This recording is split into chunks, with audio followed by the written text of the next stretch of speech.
We're a weekly gaming podcast where our mission is simple: to bring to light and discuss topics that have an impact on our gaming hobby, and at the same time, highlighting our diverse gamer community, also remaining dedicated to our origins. Guardian down. Join me, Todd the Gator, and my co-host Kingsley Mack as we invite a rotating list of guest co-hosts every week to join us at the Guardian Down Roundtable. And now, let's get to it. What's up, Guardians? Welcome to episode 363 of the Guardian Down Roundtable. In our podcast, we talk about topics and news that impact our gaming hobby, all while keeping a focus on our community. We're the podcast that invites a rotating list of guest co-hosts every week to join us at the table. We go live every Thursday night, 9 p.m. Eastern Time, on my Todd the Gator YouTube and Twitch channels, as well as our Discord live stage. Once a month, we invite a new member from our Discord community to pull up a chair and share their own story with us. And I'll just tell you this, we have 2 new guests coming in the month of July. So because June, we really didn't have a new guest. I don't think we did. Anyway, they come in, well, average one a month. Let's leave it at that. We are a live show with an audio version available every Monday morning. We love the live shows, but more importantly, we love the live interaction with our chat. So if you're in chat tonight, hello, give us some feedback on the topics we're talking about tonight. We want to interact with you live on the show. And if you have a comment or some input on it, we may actually read it aloud on the show. So don't be shy. Chime in if there's something you want to discuss with us. We don't have to wait till the end of the podcast to answer any questions or anything. Just throw them out there while we're on the topic, and we'll get right to it. So first, let's introduce my co-host from the great state of Utah, hopefully smoke-free Utah, Mr. Kingsley Mack. What's up, Mike? Hello. I think you need to change that wording to "we will read it on the show," because you'll often read comments that are off topic. I probably will. Instead of "may read it on the show. I like interaction, man. And if people are spending the time to type in the chat, I'd have to keep it on topic, and you're reading a comment from like 3 subjects ago. Yeah. Well, especially with Discord, I don't look at the Discord chat quite as often as I do the regular YouTube and Twitch chat. So you don't have to read every single response. I know. Anyways, we do love interacting. I'm not saying that. Yes, yeah. And Utah is not smoke-free by any means. The fires are still really bad, but there is, because of the El Nino this year, and Utah will likely get a rare monsoon season coming up. We may still have another week or 2, but it's somewhat projected in the long-term forecast. So hopefully that will be good coming up. But right now, it's just kind of 90s for another week. And today was a little bit of scattered showers, but then we're going to be dry for another week before the monsoon starts. I mean, more importantly, are the fires finally under control, or what's the deal with that, man? No, like I said, it's still not. Burning. It's so weird, man. No, wildfires never go out that quickly. God. I guess you don't know much. We don't get wildfires like you guys do on the West. It's just so dry out. Yes, that's the big difference. So when you have a big fire, like a big fire, and we have 8 big ones in the state right now and multiple small ones, they usually last a minimum of a week, and sometimes they can go several weeks or even more than a month if it's really, really bad. Jeez. And that's because they burn so fast. You got all the forests and mountains out here and stuff, and the West's mountains are way crazier than the East's Appalachian range and stuff, and it's hard to control wildfires, especially when it's even drier than normal this year. The winds, everything like that, the extreme temperatures. They were finding out, the firefighters saw that this year it's been nothing like they've ever seen. The fires were acting different than what they're used to, because usually they can kind of predict where the lines are going. But something about like the way that the trees are drier this year, they're like a Roman candle, and they'll get these sparks in them and shoot it off, and it can start a subfire 1.5 miles away from a single spark from a tree. Oh my God. Yeah. And so it's pretty crazy, but damn. The ones that were closer to the Salt Lake Valley, where the biggest population is, like where I live, are a little smaller and contained now. So we don't have smoggy skies in our area, in the city, in the suburbs where I'm at. Right. But if you were to go to central Utah right now, where the biggest one is, it's pretty dire still down there right now with that one. And there's still other big ones throughout the state too. So long story short, And then Utah just got the brunt of it this year for whatever reason, but the fire season's just starting. Like I said, it's normally more like mid-July to August is when it starts. Yeah. And so for all I know, California will get really crazy here in another month. And there's still, I know I looked at you can do a Google search for like wildfires on the map on the US and see where they all are. And I saw states all around. Idaho didn't have too many, but like states all around, like Colorado, Arizona, Nevada had some fires going everywhere and like that. Well, we got 2 Scarlets in our chat, one in Discord and one in... I saw you got distracted. No, I heard you. And one in Twitch. Yes, that is an Arc Raiders t-shirt. I am friendly. I've never shot anybody in the game. I'm one of those people who I guess you call a pacifist. We don't shoot other people in the game. I just want to shoot Arc. Anyway, that's why I wear this friendly t-shirt for those audio listeners trying to figure out what the hell we're talking about. And a Scarlet, Maddie, went fishing, and man, that's a lot of speckled perch, man. Or what we call crappies here in Florida. Which, by the way, he posted this in the Discord for people that are understanding what Todd's talking about. Sorry, yeah, I have to remember that people are listening. Yeah, that's true. Yeah, man, yeah, crappie. That's what we call them. But speckled perch is the common crappie, not crappie. Yeah, Dorath, I've been playing a ton of Arc Raiders, and if you drink every time I say Arc Raiders, you're probably going to be drunk tonight. No, I actually don't have a lot to talk about with Arc Raiders tonight. Not really anything to talk about with that game, but that's good to know, Scarlett. So there's 3 drinks. That's about all I'm going to give you tonight. So how you doing, Dorath?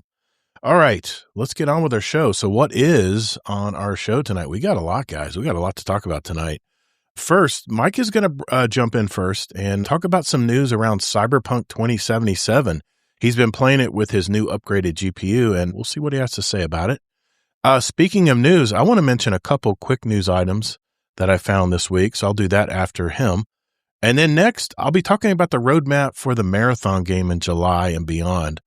And more importantly, Marathon's new PvE mode coming soon. What is it, and will it be enough to bring players back to try it?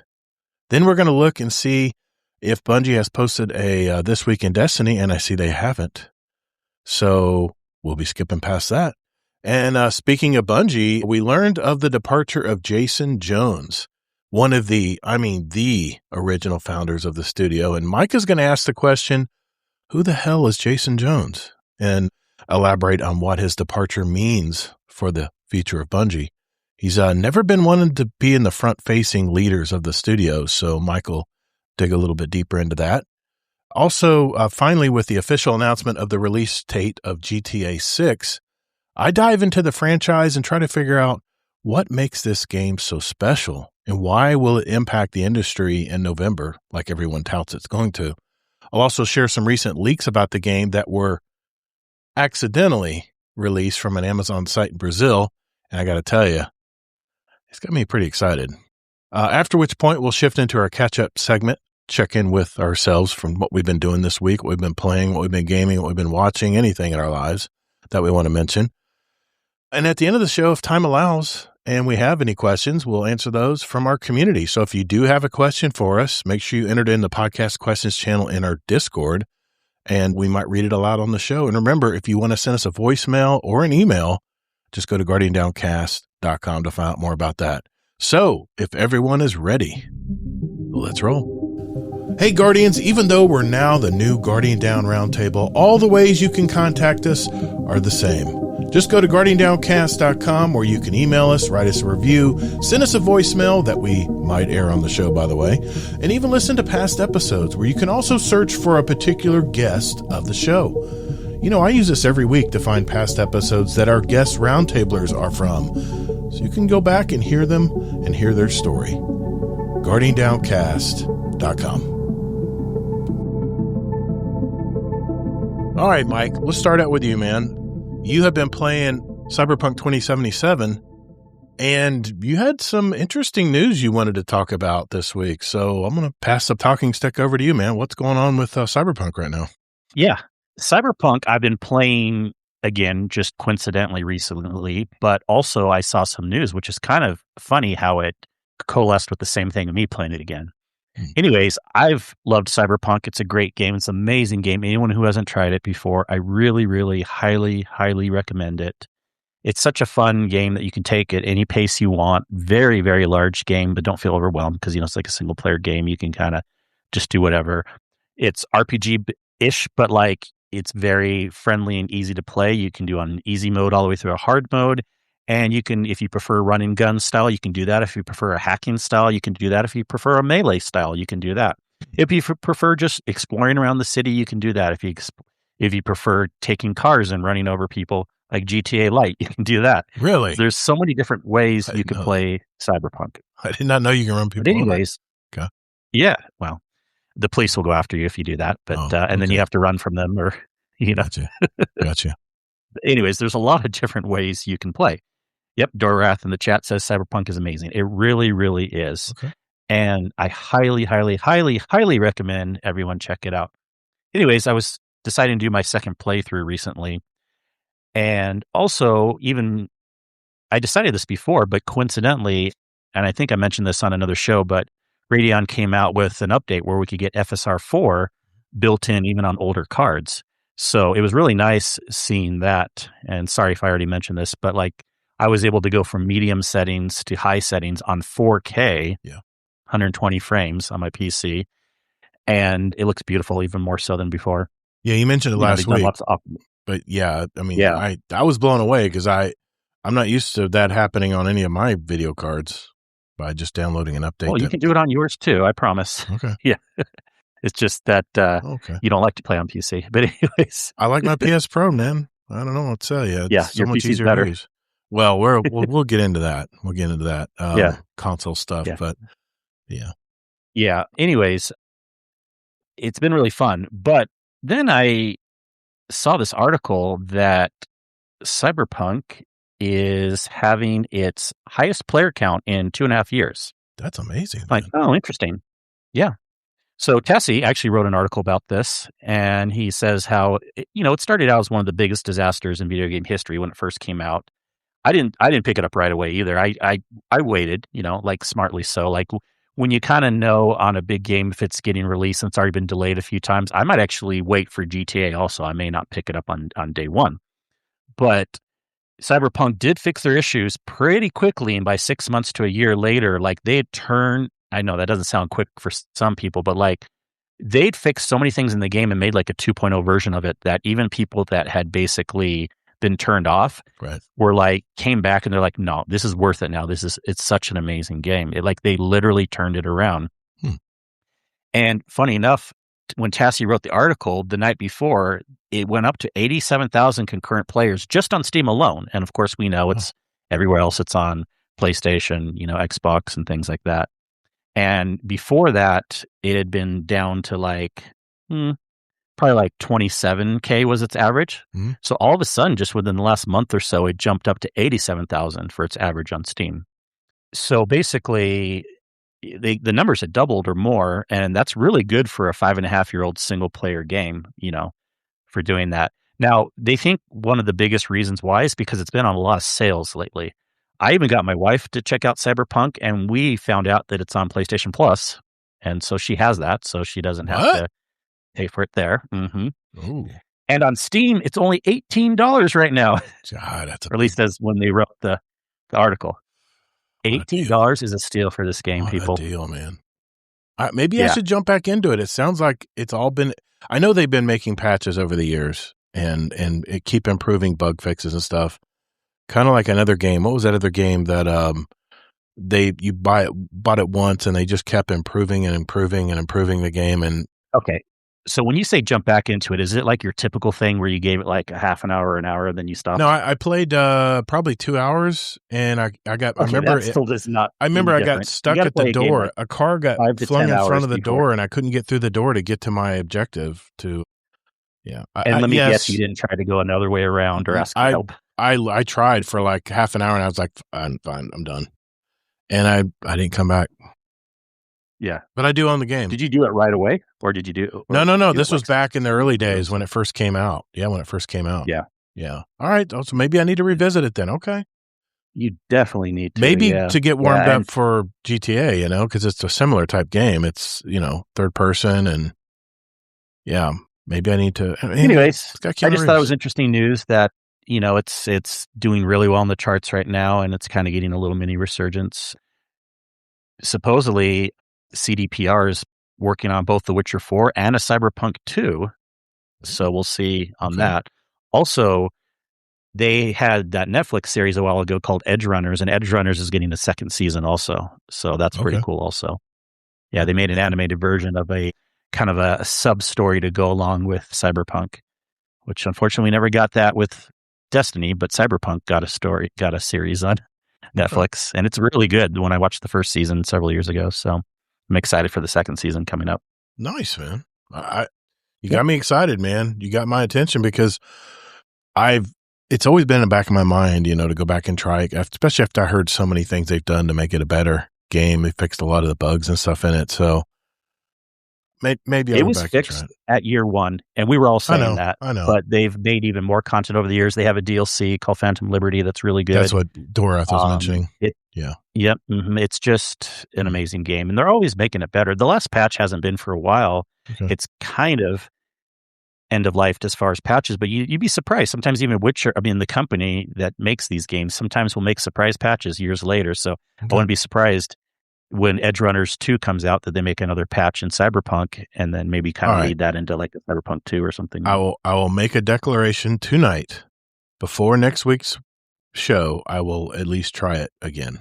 I'll go ahead and re-download it on my PS5 Pro, and we'll see how it looks. And I'll give you my. Well, it'll look better on your PC. Yeah, I know. Maybe I'll do it. I think I bought it. I think I bought it on PS5 though, and then I now have the PS5 Pro. Of course you did. So, yeah. Well, Sony's in a lot of heat right now.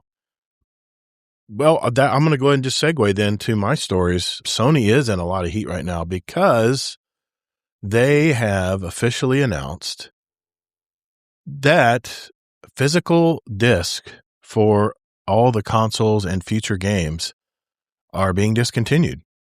And the result, basically, the deadline is January of 2028. So we got a year and a half. It's not happening tomorrow. And GTA, already mentioned that they're not making anything on a physical disc. And I think a lot of people were mad at GTA about that because they wanted that physical disc. And maybe Sony's making this announcement to kind of take some of the feedbacks, take some of the blowback from GTA 5. I'm 6. I mean, I know, Sony's banking on this game because it's a console only game. They're banking on making some major money with this. So Sony needs an influx of money right now. They've been paying out a lot of money lately. So, but here's the specifics. They specified that this transition has zero impact on physical games that have already been released or will release prior to January 2028. Your current disc library will still work. Moving forward, new titles will only be available as direct downloads via the PlayStation Store or as digital download codes purchased through retail partners.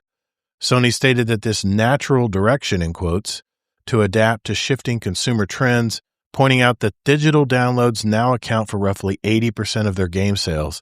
Industry analysis note that cutting out physical manufacturing, shipping, and retail margins save publishers upwards of 20% on the game's sticker price.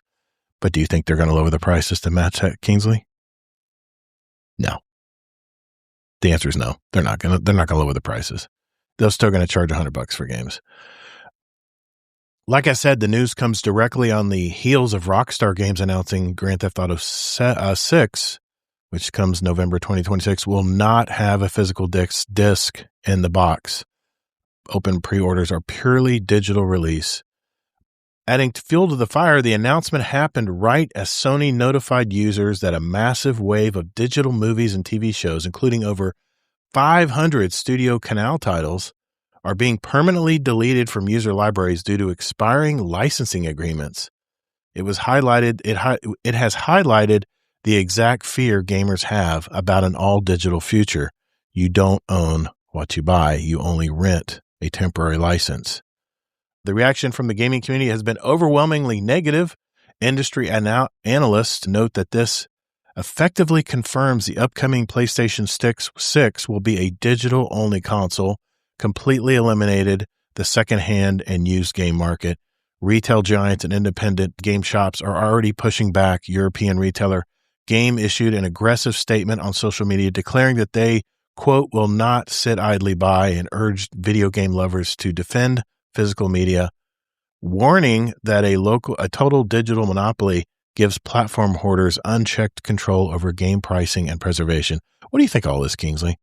I know it's a lot. Yeah, it's a lot of course, info. I think there's a lot of things that I don't personally think they're all related together. Yeah. I'll tell you why at first. First of all, the industry analysts believe that the Sony announcement is more about the upcoming PS6. It has nothing to do with GTA. Also, they pretty much have guaranteed that Microsoft's going to do the same with Xbox. That's been rumored that they're doing the same thing. Yep. It's pretty much going to happen. Now, if Sony gets so much pushback, Microsoft, I guess, could be a saving grace and decide not to, but I bet the next Xbox console that's already in pre-production, that'd be really hard to add one this late in the game. I mean, I guess it could be both of them could add an external thing after the fact if they change their mind. Yeah. So it's not hopeless all the way. And then also the movie thing, yes, it's very concerning. I'm more concerned about that than the disc thing. Yeah. But they're not directly related because you can take away rights even if you have a game on a disc too. Right. Just close the servers. There's two different topics here. There's digital rights, yeah, and then there's digital media formats. Right. And they're kind of separate, even though people combine them together. Like a lot of people, when you buy on disc, other than some single player games, they still need to authenticate on the Sony or the Xbox servers. Right. And those could get taken away too. Now, fortunately and unfortunately, what we've seen so far is stuff getting taken away has only been movies and TV shows. Mm-hmm. I've never heard of a game getting taken away yet. Not yet. I mean, they've shut down game servers, but I've never heard of like a game like, oh, you bought this and you don't own it anymore. Now someone will probably correct me, but like the bigger problem with TV and movie studios is they are more likely to, even back in the day when people direct TV and dish, they're always getting in fights with the networks. And it's the same thing as that. Like these TV and movie studios are always in fights, whether you say it's on that side or the distribution side, like Sony or Apple or whatever, like these fights happen. And that's why TVs and movie shows often get taken away. And they need to figure that out or else no one's going to want to buy copies of TV or movie shows because if they could get taken away, it should be a thing where like if a company that makes a movie is selling it, and then that goes through Sony or Apple or whoever, Amazon, then they got to be like, well, even if you think this agreement is temporary, the rights to people that have bought that should always be able to have it. Right. Of course, that should be 100%, no questions asked. They should never take TV shows, movies away if you've full out bought them. And the same thing with video games, of course. Mm-hmm. Now, on the disc format, I think that's a slightly different topic because, again, rights are independent of disc versus digital format. That's a thing that's on top of that. Mm-hmm. I don't think it's as big of a deal taking a disc away. I mean, we've not been dealing with discs on PCs forever. And just because PlayStations and Xboxes have had them for a while, I get the concern. People are like, I think it's just people don't like it because they want to be able to resell their games. Right. But you can't resell games on PC. You haven't been able to resell games or TV shows or movies for the longest time. Yeah. So if people can't resell games, I'm kind of like, oh, well. And just because they have for a long time, now they're going to be mad that they can't resell their disc games. Yeah.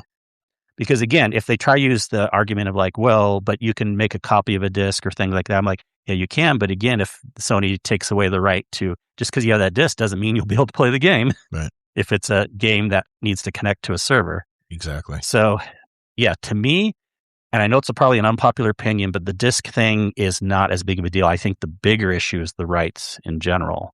Yeah. And I think people are kind of conflating the two and really getting upset about the disc thing, where really they should be talking more about the rights thing in general. Dorath in the Twitch chat says Xbox is doing the same, but Xbox is working on converting disc to a digital license. You put the disc into the Series X. I did hear about that. You're given a digital license to your Microsoft account, and you won't need to use the disc once it's converted. I remember my wife bought me one of the latest Call of Duty games on disc, and that's the first time I bought a disc game in a long time. And I put it into my PlayStation because I have a disc drive on mine, and it really didn't use much of the disc. it was almost like it was just like a license, like a DRM thing where Yeah, exactly. I still had to download That's what everything discs that have I been. normally would have to download. And it really didn't change anything. I still had to put stuff on my hard drive, and you put 3 or 4 games on your hard drive on a console and it's already full. So you have to do the old shuffle of what game am I going to play this month and start and delete one and keep all your player save data, which adds up too. But, I hear about licenses expiring. You know how you make them not expire? You renew the license, and Sony's just being cheap. They're just being cheap here. They should have just renewed the licenses. Thank God. I think I bought Men in Black like on PlayStation Store a long time ago, and I'll need to check and see if it's still there. But here's the thing. A couple things on that. Go ahead. So, go ahead. Sony was never the best. They were never a good place to buy TV shows and movies. They were trying it for a while, and I hear they totally regretted that. And they're actually trying to deprecate that, where you can't buy movies and TV shows through them anymore. And because I think they realized that was a bad market to get into. I feel like bigger companies like Amazon and Apple are going to be less likely to take away rights to TV shows and movies. Right. And what Dora said also is very important. I think Sony might do that too. But again, that only helps with the license, which is a big thing. But I still know that people want to resell their games, and you're not going to be able to do that still probably with this new system, unless, I don't know, maybe they can make a way where they can get the license and then resell the game. That's what he's saying. It says it's given to the last person inserting the disc. So if you want to sell it later, you can. All right, we'll see. We'll see what. That would be silly for Microsoft to do that. I mean, good for us as consumers, but I'm sure they could find a way to lock that down. There's a topic surrounding this. It'll be in a future show, but I'm not going to go down that road right now. But I'll tell you this, and I want to ask my PC friends, have we ever cared or complained about wanting to resell games on the PC? Well, you beat me to it. Anyone ever talk about that? You beat me to it, Kingsley. Here's the thing. Yeah. Consoles are getting as much as PCs now. I mean, let's face it, it's going to be $1,000 for the next PS6 or whatever. I mean, I was lucky. I bought these when they were still $500. And secondly, now you can only download the games only. And then Sony, of course, can cancel the license at any time, and you have to stay on the Sony platform. This just makes me just want to stay right on my PC and not buy anything on PlayStation anymore, or any console for that matter. I'm wondering if they're pricing themselves right out of the business. I mean, because at any time, and I guess you could say the same for Steam. Steam could say, you know what, all these games listed here, we're not selling anymore, and you still have to log in, but we're, I don't know how that works exactly. Steam's more of a broker, right? But do they provide the actual portals to the servers, or is that per game studio? It depends. Okay. It depends. The bigger ones will do the licensing. So, like, even if you buy a bigger game like an Ubisoft game through Steam, then it still runs the Ubisoft launcher in the background right behind Steam just to do the licensing. Gotcha. But Steam does have licensing for a lot of PC games. Okay. And so basically, but again, I don't see Steam doing that because they're making a killing right now. That is their whole model. Yeah, they're making hand over fist money right now. Anybody wants to buy anything? I mean, I bought Diablo 4 on. I think I still have to make an account through Activision. I think it is, or what was it? Anyway, Blizzard. Yeah, I still got to sign into their servers to play it. So Battle.net. So Deadpool and Merc in the Discord chat says it's just like DVD movies. Some retailers like Best Buy do not even sell them in the store anymore. And there goes GameStop. Can't trade in games in the future, which means they lose something that's part of their business. Well, let's just face it. GameStop is, I'm sorry. I mean, they're kind of obsolete, aren't they? Are they selling like collectibles and stuff? I mean, they're more obsolete, but I mean, they're still around. We have a few around here. Sad, I'm sure there's people that will do that. Dude, that's the thing too. Again, it's like, I don't know how the console, that's such a culture thing. I mean, it was never really that way with even old PC gaming and Mac gaming in the 90s. I don't really remember people maybe you would, if the game wasn't copy protected, you would give a copy to a friend, but I don't remember people trying to sell them to friends. It was only like the discs for some reason for the consoles that became a whole reseller market. And it always intrigued me. Can you sell games that you buy on Steam? Yeah. Because it's through your account, right? Well, no. Well, not if they're protected. But you could, in theory, the ones that weren't protected back in like the 90s or 2000s. I mean, for as far as movies, you just get a screen cap software, and that way you own it forever. Just make a digital file. You can do it that way. If you bought the game on PlayStation and movie on PlayStation, just pull up some capture software that you can get for free and just record the whole movie on a digital file on your computer, but still you got to store it somewhere. And movies aren't small, especially if you're watching it in 4K. So Berserker says, just mentioned the no disc to Game Counter girl, and she replied, they'll probably have cases with codes inside. Okay. Well, yeah, that'd be the retailers we're talking about. Nintendo's been doing that for a long time. If you go to Best Buy, it's like an empty console. It's like an empty console. No, it's a card. It's just a card. Oh, okay. And then the card has the code, but it's the same price. Gotcha. It's just if you find it easier buying it in a store versus buying it online, or if you wanted to gift it to someone, there's still a purpose for having. It's like a gift card basically, but it's very specialized for that game. So you could buy it for a friend or a family member, and then they get the full access to the game with that code that you type in on the Switch and get it. Just seems to be driving everybody to PC gaming because, I mean, if consoles are going to be about as much as a low end PC anyway, people might say, well, I'll just need to go buy a PC or go buy a laptop. I can play it anywhere. I can't bring my console with me everywhere, but I can bring my laptop with me. The one that's still coming out ahead right now, and even though people thought the prices for the Switch 2 were high, the Switch 2 is still the cheapest console that's good on the market right now. That's true. And so Nintendo's still doing okay. But Sony and Xbox PlayStation and Xbox, it's not looking good for their next consoles, what the prices are going to be, and if people will even be as interested or have the money to buy them. Hasn't Nintendo kind of been off on their own market by themselves for the longest time? They kind of appeal to it's worked for them. It has. I got to admit it has. So we'll see. So to be determined, I guess, right? If they walk this back or not, I don't know. No. Well, like Deadpool says also, Nintendo has kind of switched to game cards for a long time too. They have. Okay.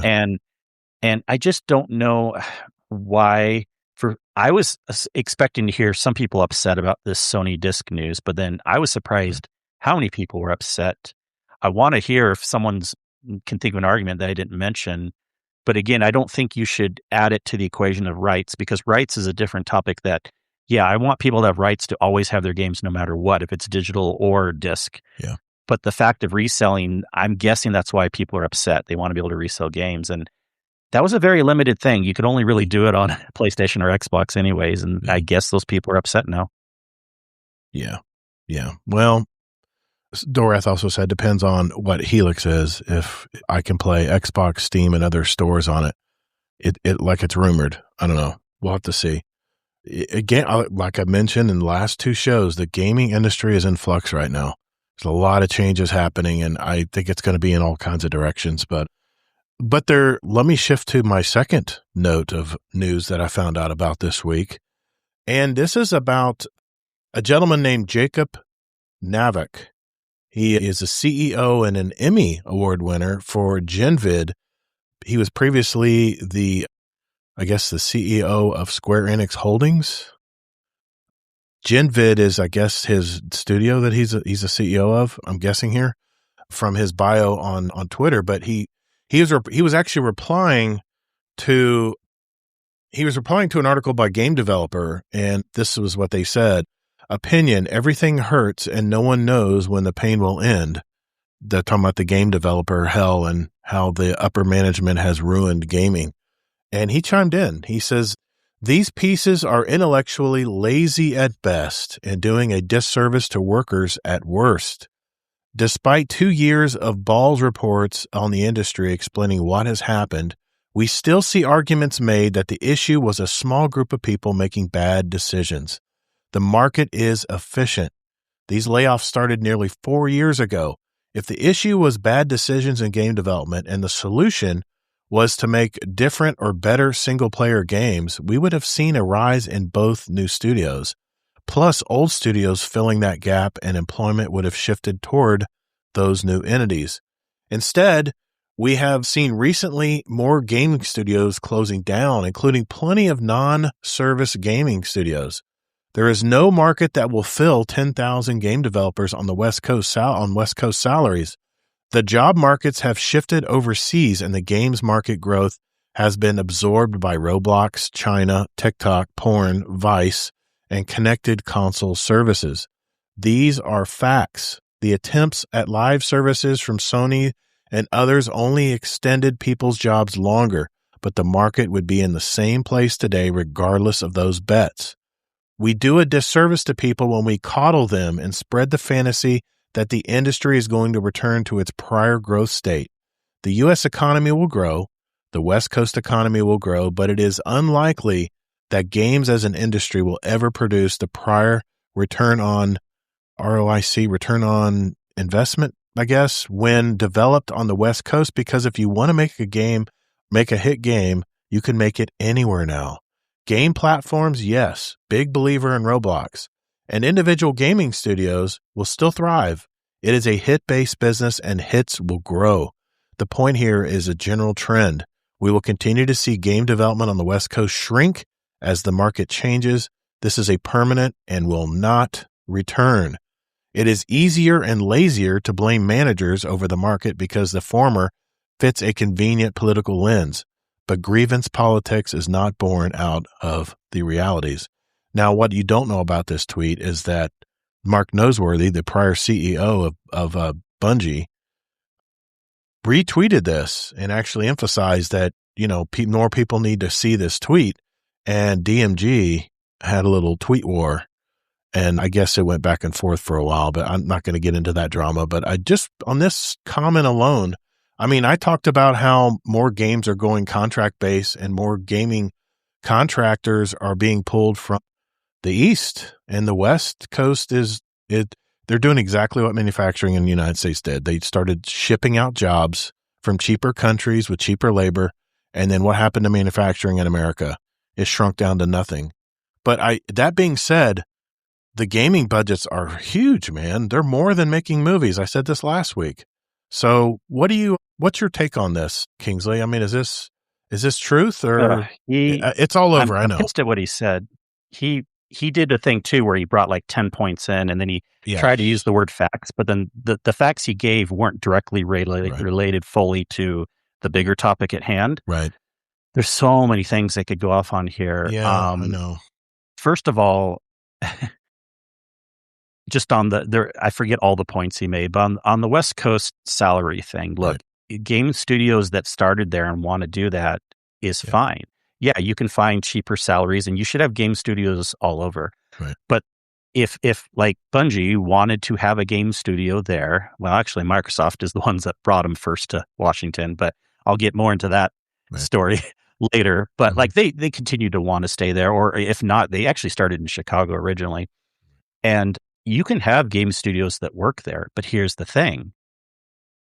Whoever is hired as a CEO to work for a game studio in that area, you have to be okay with not making as much money as a CEO because the salaries below you cost more too.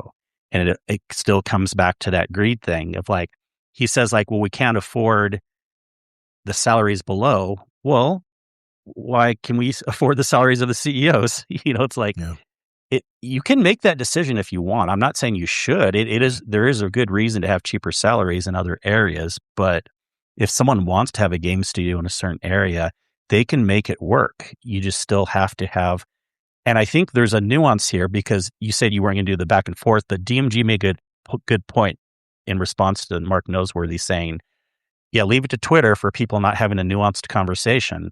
Some of the points are correct, but the overall point is getting conflated where you can actually, there's been pretty much at least some proof that very bad decisions were made in Bungie where they were spending money on too many incubation projects. They were spending money on a $80 million new headquarters. They were spending money right and left, where what they could have done is just invest it back into the company more and the salaries of the people below them. Yep. Now, I know it's not that easy, and there are times where you have to still fire some people, but it wouldn't have been as bad for Bungie, if they had made some smarter decisions. That's why I think this point is lost in the details.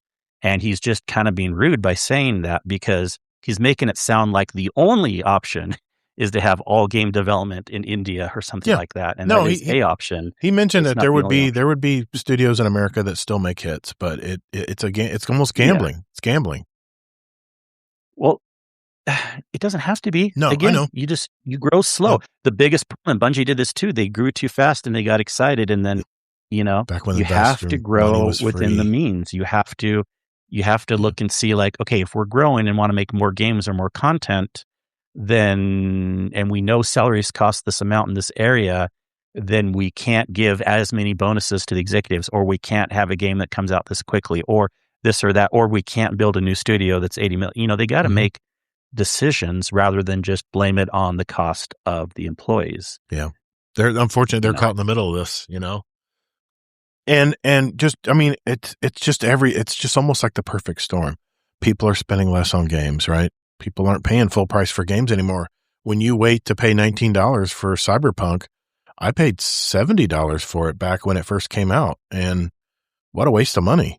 I mean, I didn't get any value out of it, hardly at all, any of the game. But at least I still own the license to the game, so I can pull it back up in my library and re-download the data and the game and play it. But yeah, I think I'm going to stand by what I said last week. I think it was last week about, I think creative groups are going to get smaller.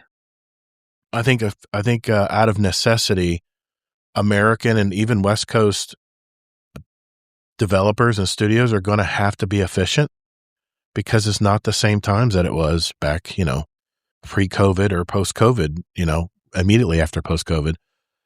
Times have changed and money's expensive now. And I mean, we can talk about how Sony didn't approve a Destiny 3, and I don't know, man. I still disagree. I still think it's idiotic that they're not going to try to approve that game. But I don't know. I just saw that tweet today, and the back and forth between DMG and Mark Noseworthy, and it kind of struck home because it's all Bungie stuff they were, kind of mentioning. Yeah, I feel like it's a CEO trying to protect other CEOs, and I'm not saying all of his points are bad or wrong, but like, he was definitely adding some rich person CEO talk into there that kind of pisses off other people too, where like, you can have things that work, and also game in like 10 years from now, games could have if the economy is in a different state, we could have a big upsurge again. But then that goes back to what I'm saying right now. Grow slower, don't grow fast, and then have CEOs that expect to have a certain sales number, and then when it doesn't meet it, they use that as an excuse to fire people. I remember Joe Blackburn. Was it Joe Blackburn that had the lawsuit against Bungie? He was owed like $19 million. Dude, he wasn't even the top gun there. He was just I think he was the head of Destiny at the time or something. He wasn't even at the top of Bungie. And he got a bonus of $19 million. Who gets paid that kind of money, man? When I heard that, I was like, because Sony spent too much of the $3.3 billion. I mean, I think everybody just got fat and said, they kind of grabbed their money and ran, right? It kind of seems that way, like everybody's bailing out now. And the poor developers that are earning, and I mean, don't get me wrong, they're earning 6 figures a year probably, but they live in frickin' Seattle, where it costs a lot of money to live there. San Francisco, so it's places like that. It doesn't necessarily mean they're living high. No, exactly my point. Yeah, they could be just making a living, but they're doing what they love to do, man. And isn't that what it's all about? It's just your job being something that you don't really feel is like work. That's really the ultimate goal. But anyway, I want to mention that tweet because it seemed to spark some drama on the internet. And we were talking about, contractors and all of that a couple shows ago, and I think it kind of tied into that subject. So, okay, let's take a small break here. We're going to come back. I'm going to talk about the future of Marathon. Be right back. Hello, everyone. Elmer Fudd Games here. They say it's hip to be square, but really, it's hip to be Guardian Down Round. Round is the shape, not like square. It's a podcast. I hope you enjoy it. It's changed my life. It'll change yours too. All right, well, as the Destiny franchise has been cut off from any future development and the entire staff has been laid off, our gaze now shifts to the Marathon game because it seems like the entire studio's future now rides on this one game. No pressure, right? So what I wanted to do tonight is go over what they have done since the initial release in an attempt to entice players to give the game a try, or if they tried it initially and it was too sweaty, to come back and maybe try again. Like I said, the initial launch was very sweaty, PvP game, and Bungie's trying to, I think they're trying anything they can right now to get people to come back and try their game. So we'll start with Season 2. What exactly is Season 2? Well, it's called Nightfall, which started an open play week from June 2nd to June 9th. It allowed everyone to jump in for free, try out the new mechanics before the standard paid gate locked back down. Because it brought the game's first major seasonal progression and vault reset, June 2nd marked a completely clean slate for the community to begin grinding the new Cradle stat system and also explore the pitch black Night Marsh map. So what else is in Season 2, and what will be the X factor to bring players back to try it out after such a sweat fest that was Season 1? Well, the first major overhaul they did for Marathon is called the Cradle stat system. Think of the Cradle as your permanent account-wide skill tree. In many extraction shooters, a single death means you lose everything, which can make you feel like you just wasted your entire evening. The Cradle system was designed to be that remedy for that frustration. It provides a path for permanent progression, so even if you have a rough night and you lose all your gear, you're still moving forward. So here's the breakdown of how all this works. You have persistent power. Every match earns you XP, and you can sink into permanent stat boosts, things like sprinting longer, looting faster, or getting back into the fight with quicker healing. One tree for all of your characters, all of your running shells, your runner shells. You level up the Cradle once, and those bonuses apply to your entire account, no matter how many runners you got. And there's also free respecs. It's totally flexible. If you want to swap from a high-speed build to a tanky armored powerhouse, you can move your points around free whenever you want. There's no cost to doing it. And then they have something called the matter converter. If your vault gets clogged with a bunch of duplicate gear or junk weapons, you just toss them into this machine, and it vaporizes the trash and converts it into bonus XP to level up your Cradle even faster. So in short, it's a permanent safety net that ensures you're always growing stronger, no matter how many times you go down. So what's next for Marathon? The big update is coming on July 21st, which is not far away. It'll be adding a game mode called Vault Breaker, which is the new PvE mode. And if you're completely new to Marathon or the extraction shooter genre, the standard game can be incredibly stressful. I mean, you saw me playing it, Kingsley. It was like a horror game when I was playing it solo. In the normal mode, you drop into the map, you fight alien monsters, you hunt for loot, and try to escape. The catches, of course, is that you have other players doing the same thing, and they can kill and take all your stuff too. This new Vault Breaker mode completely removes that stress. It is a pure cooperative PvE experience. When you queue up for Vault Breaker, whether you go in solo with a buddy or just a full three-person squad, there are 0 enemy players. You don't have to worry about getting sniped from a bush by a pro player or losing your favorite weapons to an ambush or at an escape zone. It's just you and your team against the game's alien enemies. Yeah, that sounds good so far. But it plays more like a roguelike. Instead of the standard game loop, Vault Breaker plays much more like a roguelike. Think about Hades or The Binding of Isaac. The run, you drop into the Cryo Archive. That's the end game, by the way. It's up in the ship. You have all these high-tech maps. You got to do all these puzzles, and you fight your way through a series of locked vaults. Each vault gives you every vault that you clear gets progressively harder, but you also grow more powerful during that specific match. And then you finally reach the boss. The ultimate goal is to push your way all the way to the final vault to face off against a massive, mysterious boss entity. But here's the twist. You leave your guns behind, which is what I have a problem with. In the typical extraction game, you do naked runs. You find awesome guns. You take them back to your base. Vault Breaker flips this on its head to keep the game's economy fair. So they have what they call sponsored kits, which if anybody's played Marathon knows what those are. It's like a free kit. To play, the game forces you to use a free pre-made gear package, the sponsored kit. Any high-tier weapons, armor, or lasers you find inside the vaults are destroyed the moment you leave the match. You cannot bring them back to the main game. The only thing you actually keep is a special currency called vault data. So why even play this kind of game if you can't keep your gear?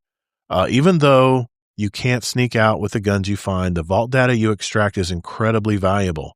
You take that data back to the main menu and you can use it to, 1, permanently upgrade your PvE kits so your character starts future Vault Breaker runs with better stats and better weapons. I guess you can upgrade your weapons. Or 2, you can buy top-tier gear from vendors that can be carried over into the standard high-stakes PvP modes, the sweaty stuff. Vault Breaker is essentially Bungie giving players a safe place to leave the game's learn the game's movement, practice the gunplay, explore a massive in-game map, and then fight cool alien bosses without the constant fear of losing your hard-earned loot to another player. Other features they have coming in July, they're creating a kind of a prestige system. For those of you that have maxed out your cradle level and you decide you want to reset your cradle to 0, you get rewards like an additional point of energy that you can use to further optimize builds. It's something that Arc Raiders does. Everybody can drink. Second, there will be unique cosmetics, including distinct earnable styles for your runners. And I just found out that Bungie is increasing the base cradle progression speeds across the board, so this might be something to do if you play a lot of this game. Another thing they're adding is player profile stats, meaning you can now track your long-term performance, successful extractions, combatant kills, and performance metrics across different queues. Looking beyond Season 2, they've locked in a date for Season 3, which is September 22nd, by the way. The main objective, for what I'm hearing, is they're improving the onboarding system and eliminating the death spiral for newcomers and solo players hitting that wall when you're killed by highly kitted out squads and players. To help address this, Season 3 will bring a total revamp to the perimeter zone map. This is the first beginner map.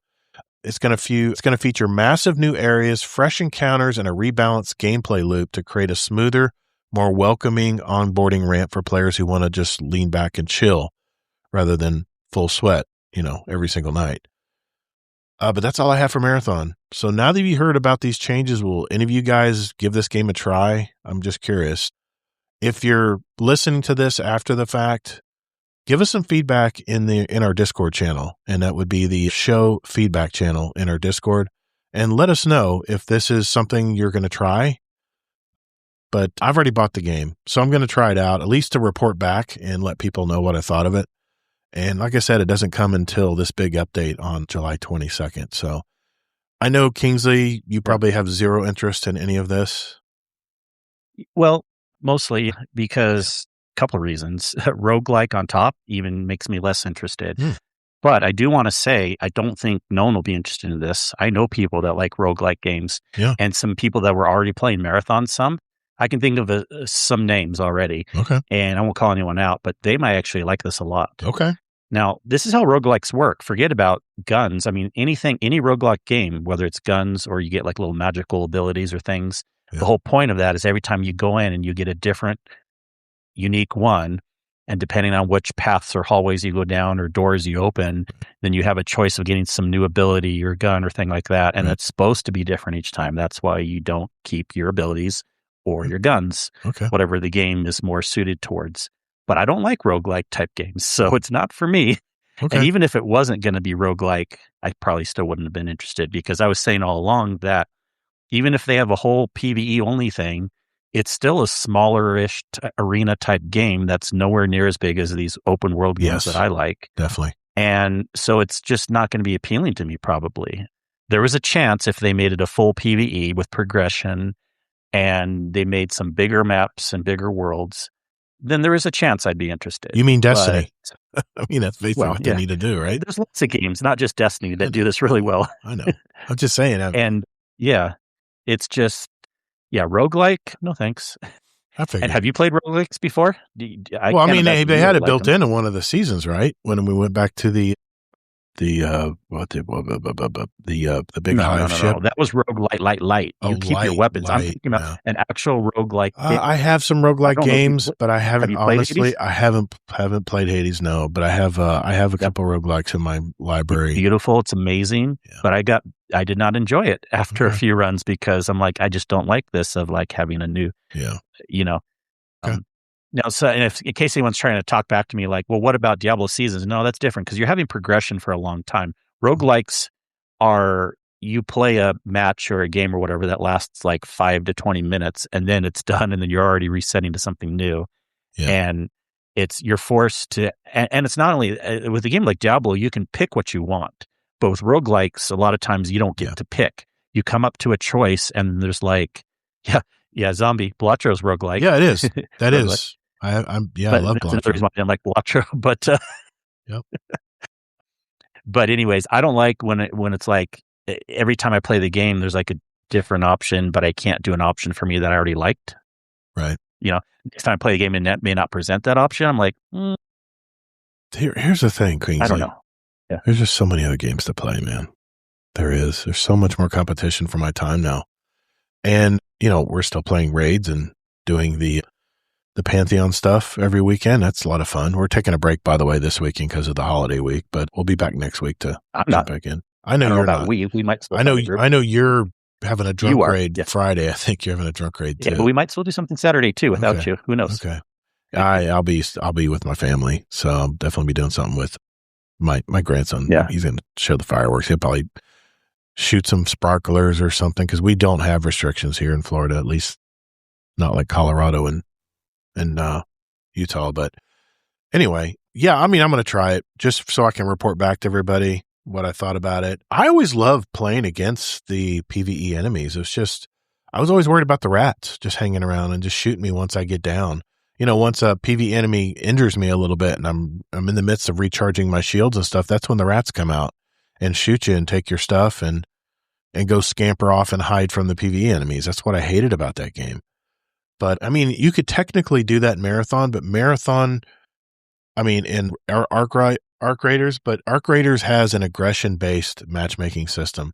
So if you've never shot anybody in the game, in other words, you're friendly, you get in these lobbies where everyone's friendly. They don't want to shoot you. They just want to go kill Arc or get bounties done or whatever. You don't have that option really in Marathon. So we'll see how you were going to say they just want to or get high. Oh yeah, it could be too. Who knows? I'm sure and that's just the thing, man. I don't ever use game chat, but I use it all the time when I'm playing Arc Raiders. So because everyone's friendly and they're like, hey, what are you looking for? Do you have one of these? Hey, I'll trade you. It's so easy to do in game. It's just such a good social game.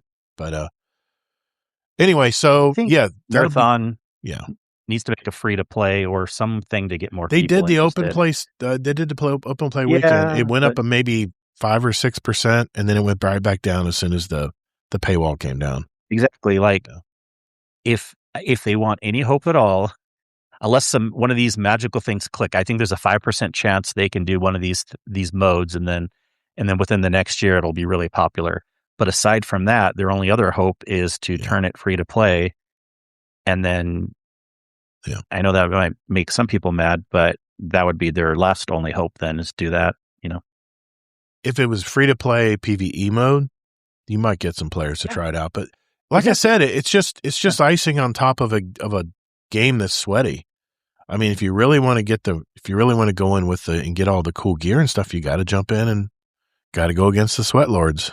And I'm just as Murdoch would say, I'm just too old for this shit. Yeah, but a lot of people do like it. Yeah, and I get it. But even the people that liked it, there needs to be more, and at least they're doing more with the game. But we both don't think it'll be enough for the long run unless maybe they can make it free to play. Yeah, but, exactly. So, all right, well, let's move on. I just I figured, since there's no more Destiny talk, I figured I would at least put the information out there for those of you who are still playing the game, which you probably already know about this stuff if you've read their weekly things that, not TWAB, but whatever, This Week in Marathon or whatever they put out over there. It's a totally separate site, but July 22nd, July 21st, that'll be out, and Season 3 is September 22nd. So those are two dates to remember. All right, let's move on. Our next topic is from you, Kingsley. So we'll do that right after this.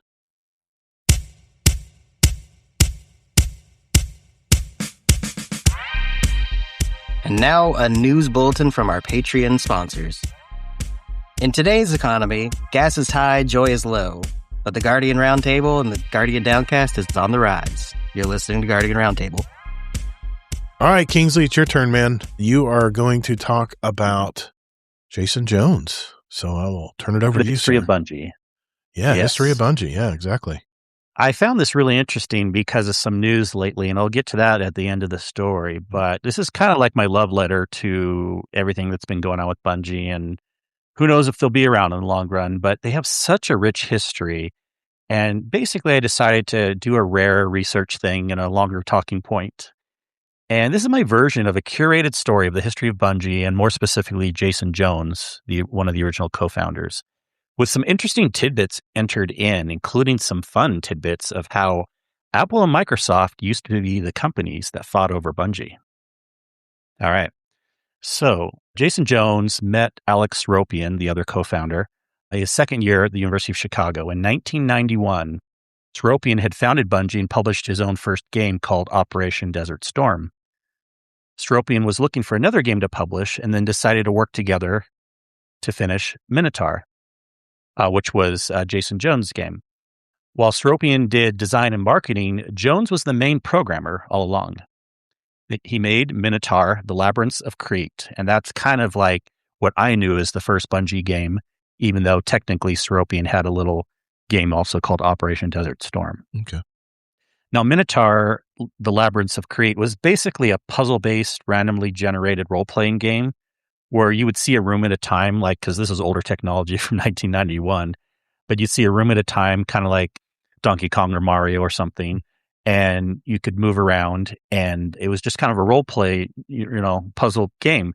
But what was interesting about it is it had multiplayer, and that was unheard of at the time. This was old AppleTalk networking protocols in 1991. And so you could actually play against someone else and then meet up in these rooms and have little battles and stuff. So that was pretty cool. They were doing amazing things even back then with their first game in 1991. Now, the game only sold around 2,500 copies, but that was still really cool for them. Just two kids in college basically creating this game.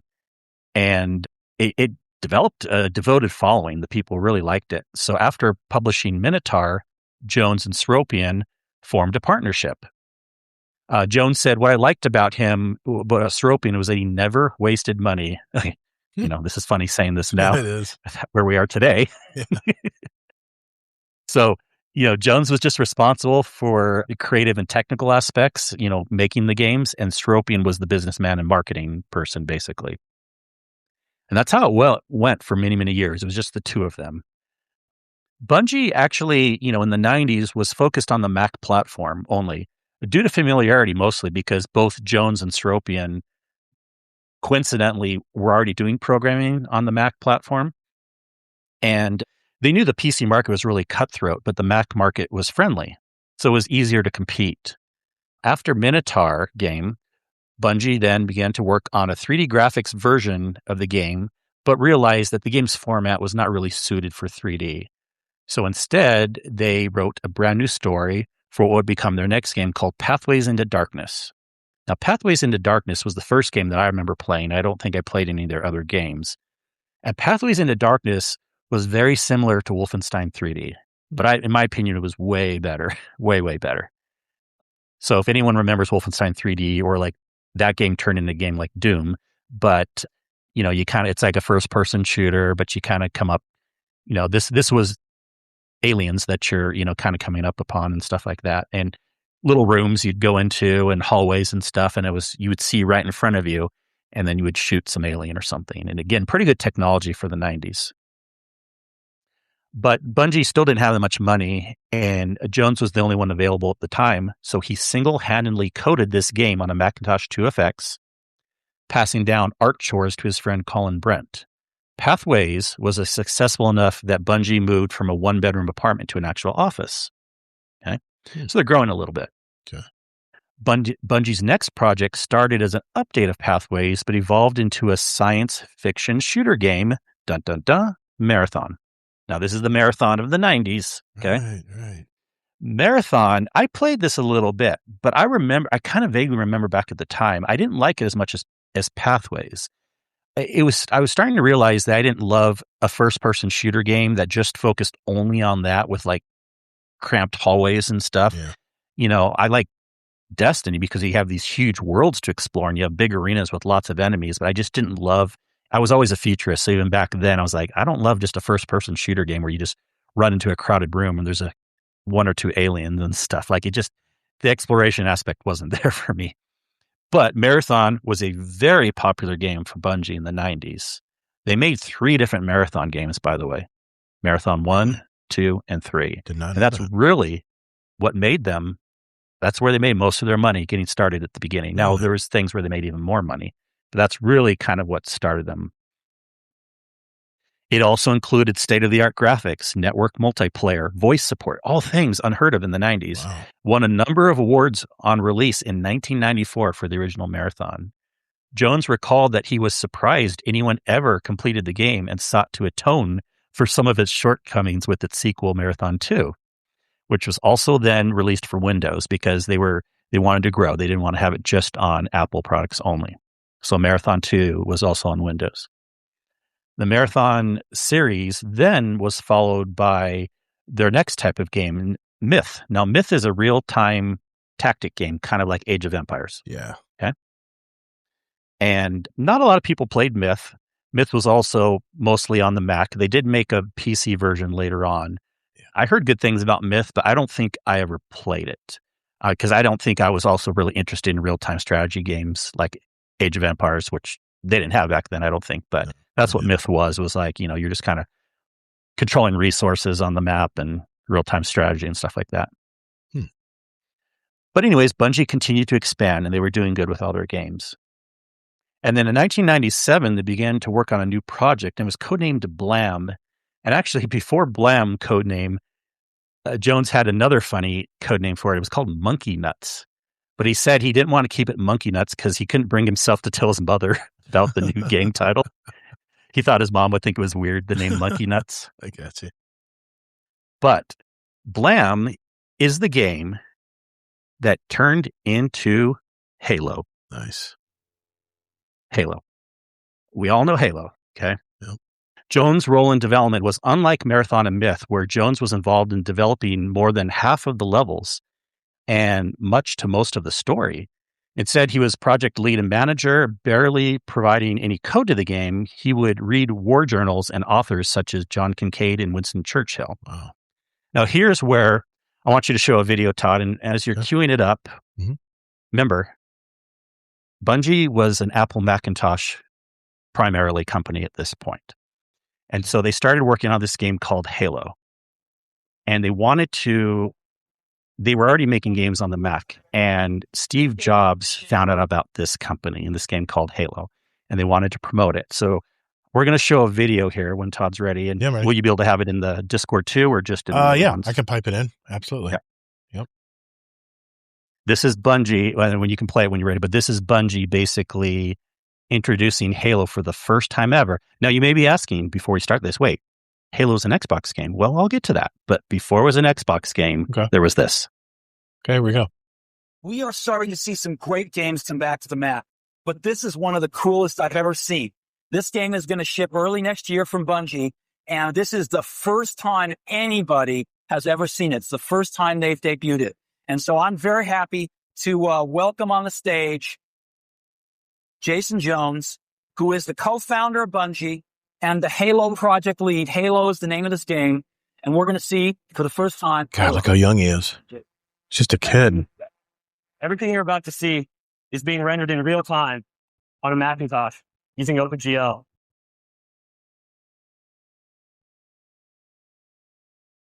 Now, let's play for a couple of minutes, but even people listening to this after the fact, I want you to really listen to the music.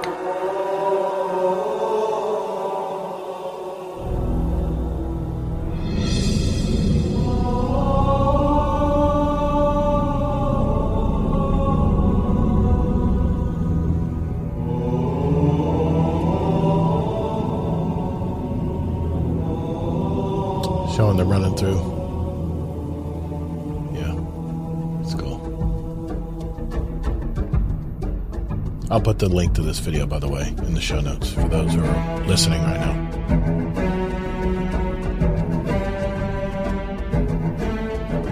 Wow, look at that world. looking at us, you might think those aren't amazing graphics. They were for 1999. Of course, man. The internet was young in 99 too. It was just beginning.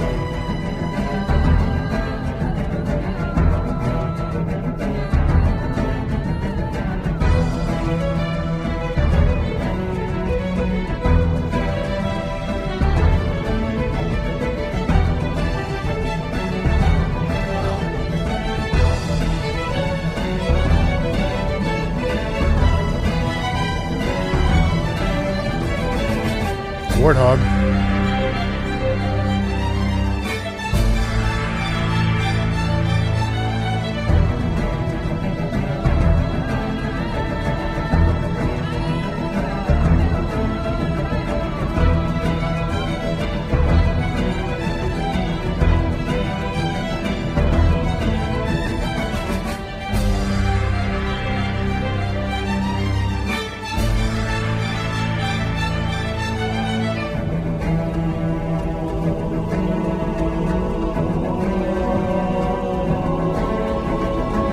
And I love how it ends.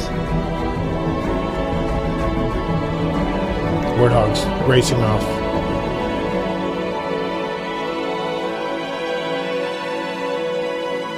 Oh, they're capturing the alien ship. Wow. And these were like top-notch graphics back then. Check this out. No way. I think it's almost... I'm putting it together now. There's the Bungie flag. Is this what started the tricorn? Partially, I believe, yeah. I'm looking at the shape of that ship. All right. Thanks for showing that. Wow, that was great. Yeah. Man, we have come a long way in gaming, dude. Yeah. But a long way. I just wanted to show that video because it was really cool. Now, again, I'll get to the point of like, wait, Halo's an Xbox game, but it was originally going to be an Apple exclusive game. Right. So what happened was this was introduced at Macworld January 1999. Right. And then shortly after that, they got a call from Microsoft, and Microsoft acquired Bungie. Steve Jobs was pissed when he found out. He actually called up Steve Ballmer, the head of Microsoft at the time, and chewed him out over the phone. Wow. Is the true story on that. Now, Apple wasn't planning on buying them out right then, that second, but they wanted to like promote and license their game, and they were going to have the option to buy them out. But Microsoft swept in under the rug and bought them out. And that was probably the best decision Microsoft ever did to get started with Xbox, because as we all know, Halo is what started Xbox. If Microsoft hadn't done that, and if Apple had them, we could be in a totally different world these days. That's right. Yeah. So Microsoft Xbox Studios owes so much of that to Bungie. Too bad they couldn't swoop in and rescue them now, but yeah. So, a side note for me, I never played Halo at all. I remember watching friends play it a little, but since back then I was more on the Apple side. And then when I heard about them getting bought out by Microsoft, and I had a you were going to see it. There's no way it's going to be available on Apple. Yeah, well, also, I just had a PlayStation instead of an Xbox, so I just never... Yeah. I would have been willing to play it, but I just never really had opportunities. And I had a couple... I think I went to someone's house party once and played a little bit of it, when I was young. But when was Halo? 1999? The first one technically came out in 2000. It was introduced in 1999 and it came out in 2000, I believe. Man, I just seen those graphics. It was 2001, but 2000 Microsoft bought them out. So I'm trying to think what I was playing in 2000. Go ahead, I'll look it up. No, I can. Yeah, if you had anything to interject before I. No. I played Halo 2, and I played a little bit. I played the campaign in Halo 4, but I was really never into the PvP because I didn't like the fact that it wasn't a true first-person shooter. You always shot over the shoulder, and you never could aim your weapons. I wanted to see that, that red dot sight like Call of Duty did, So, but no, I'll go ahead. I'll look it up. See what I was playing then. Okay, so in 2000, when Microsoft acquired Bungie, they actually moved the team from Chicago to Washington State, and probably because, that's where Microsoft's headquarters is in Washington also. Jones recalls at the time that the buyout was just a whole blur we'd been talking to people for years and years before even publishing Marathon. So, I guess Bungie knew that they might want to get bought out, even though Steve Jobs didn't through Apple. But they said they even talked to Activision way back then, too, before Microsoft in 1999, 2000. Activision made a serious offer to them. But he said the chance for them to work on the Microsoft Xbox console side, the chance to work with a company that took games very seriously, before that, we were worried we'd get bought by someone who didn't have a clue. So they decided to, go with Microsoft at the time. Also, around the same time, a glitch was coming out in a Myth 2 game that was going to be released, and it wasn't quite released yet. But the beta tests found out that the glitch was so bad that it was erasing people's hard drives when they were installing it on their computers. So they had to do a massive recall of the game right before it was shipped and reburn all the discs. Talking about discs, right?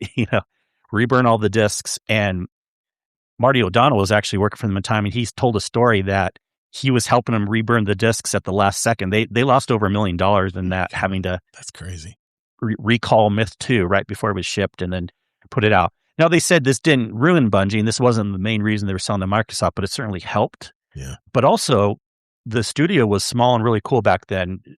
Marty remembers that Jason Jones and Seropian saying that they were going to refuse to sell to Microsoft unless every single person in the studio agreed to the buyout. So they went around to every single person before they sold to Microsoft. I wonder how big the studio was back then. I don't know. We might be able to. I didn't see that in my research. I'll look it up. Yep. I was on PlayStation in 2001, and I was playing that game that I talk about all the time that my wife would watch while I played it. That was Metal Gear Solid 2. That's why I never played. Yeah. On the Xbox. My son did. No, we weren't Xbox people. Yeah, we were PlayStation. My son was just being born. No, he was a few years old, but go ahead. I'm sorry. Go ahead. I'll look it up. Yeah. But we all know that Halo was highly successful, highly successful. And it sold more than 1 million units in its first 6 months, which was really good for back then, driving Xbox sales. And Jones led the development team that helped create its sequel, Halo 2, and served as a director on a new video game series later on. He was listed as the next generation's top 100 developers in 2006 and 2007. Now, after the release of Halo 2, Jones took a sabbatical from Bungie. Alex Seropian, by the way, the other co-founder, also left in 2002 earlier, just from burnout. But Jones was not knowing whether he wanted to continue making games. He did return later, but his involvement with Halo began to diminish as Jones, get this, tended to dislike sequels. Really? They had already made some, but he did not like sequels. So he didn't like the fact that they were making Marathon 2 and 3 in the 90s. He didn't like the fact that they were making Halo 2 and 3. Who knows if he liked the fact that they were making Destiny 2. He likes to come up with new ideas, not have the same games go over and over. Okay? I think that's very important. Well, the one thing I'll add on a little bit later. You mentioned before they sold to Microsoft, they in 2001, in 2000 actually, there were 30 to 50 people in the studio. They had to ask up to 50 people, and they all had to agree. Yeah, they didn't have to, but that was really cool that they did. It is. Boy, times have changed.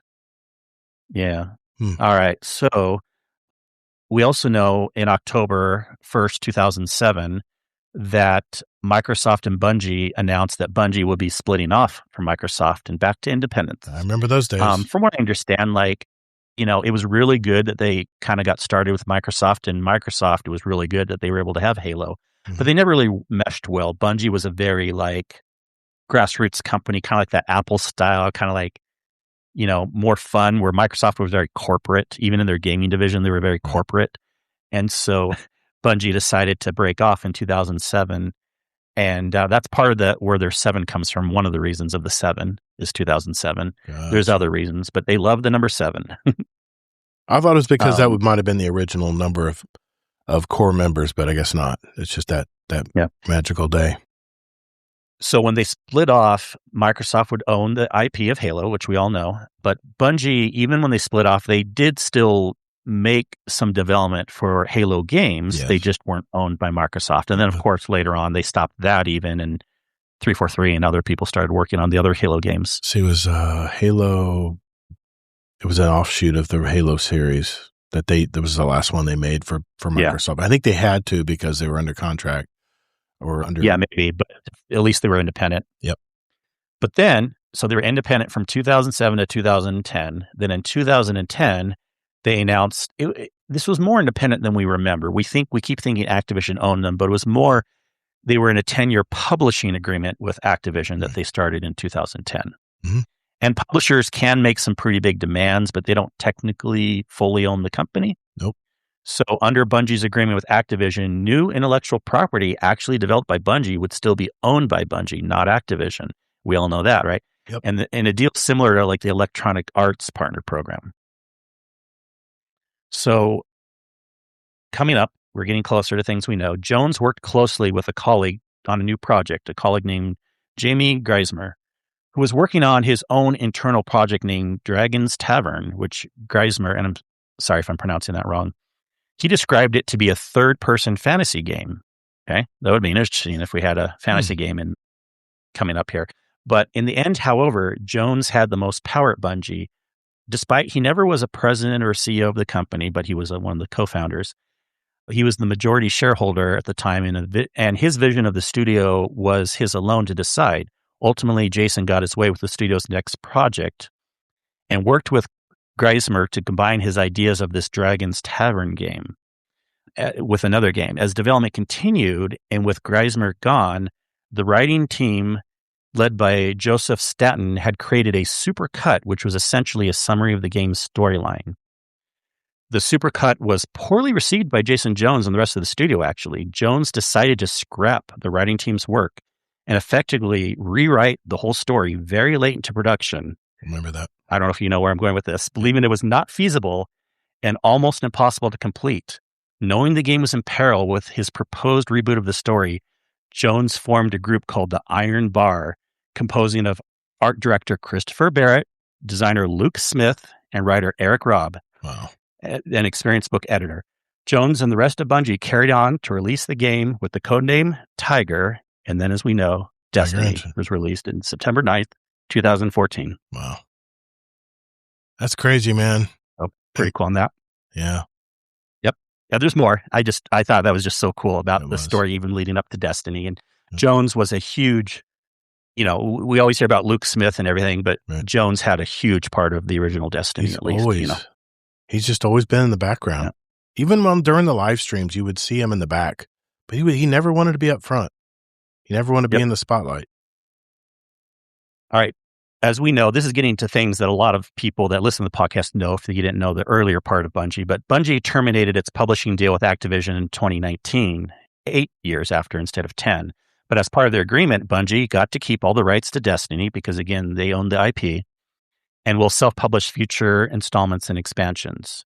This included transitioning Destiny 2 from using Activision's Battle.net to Steam.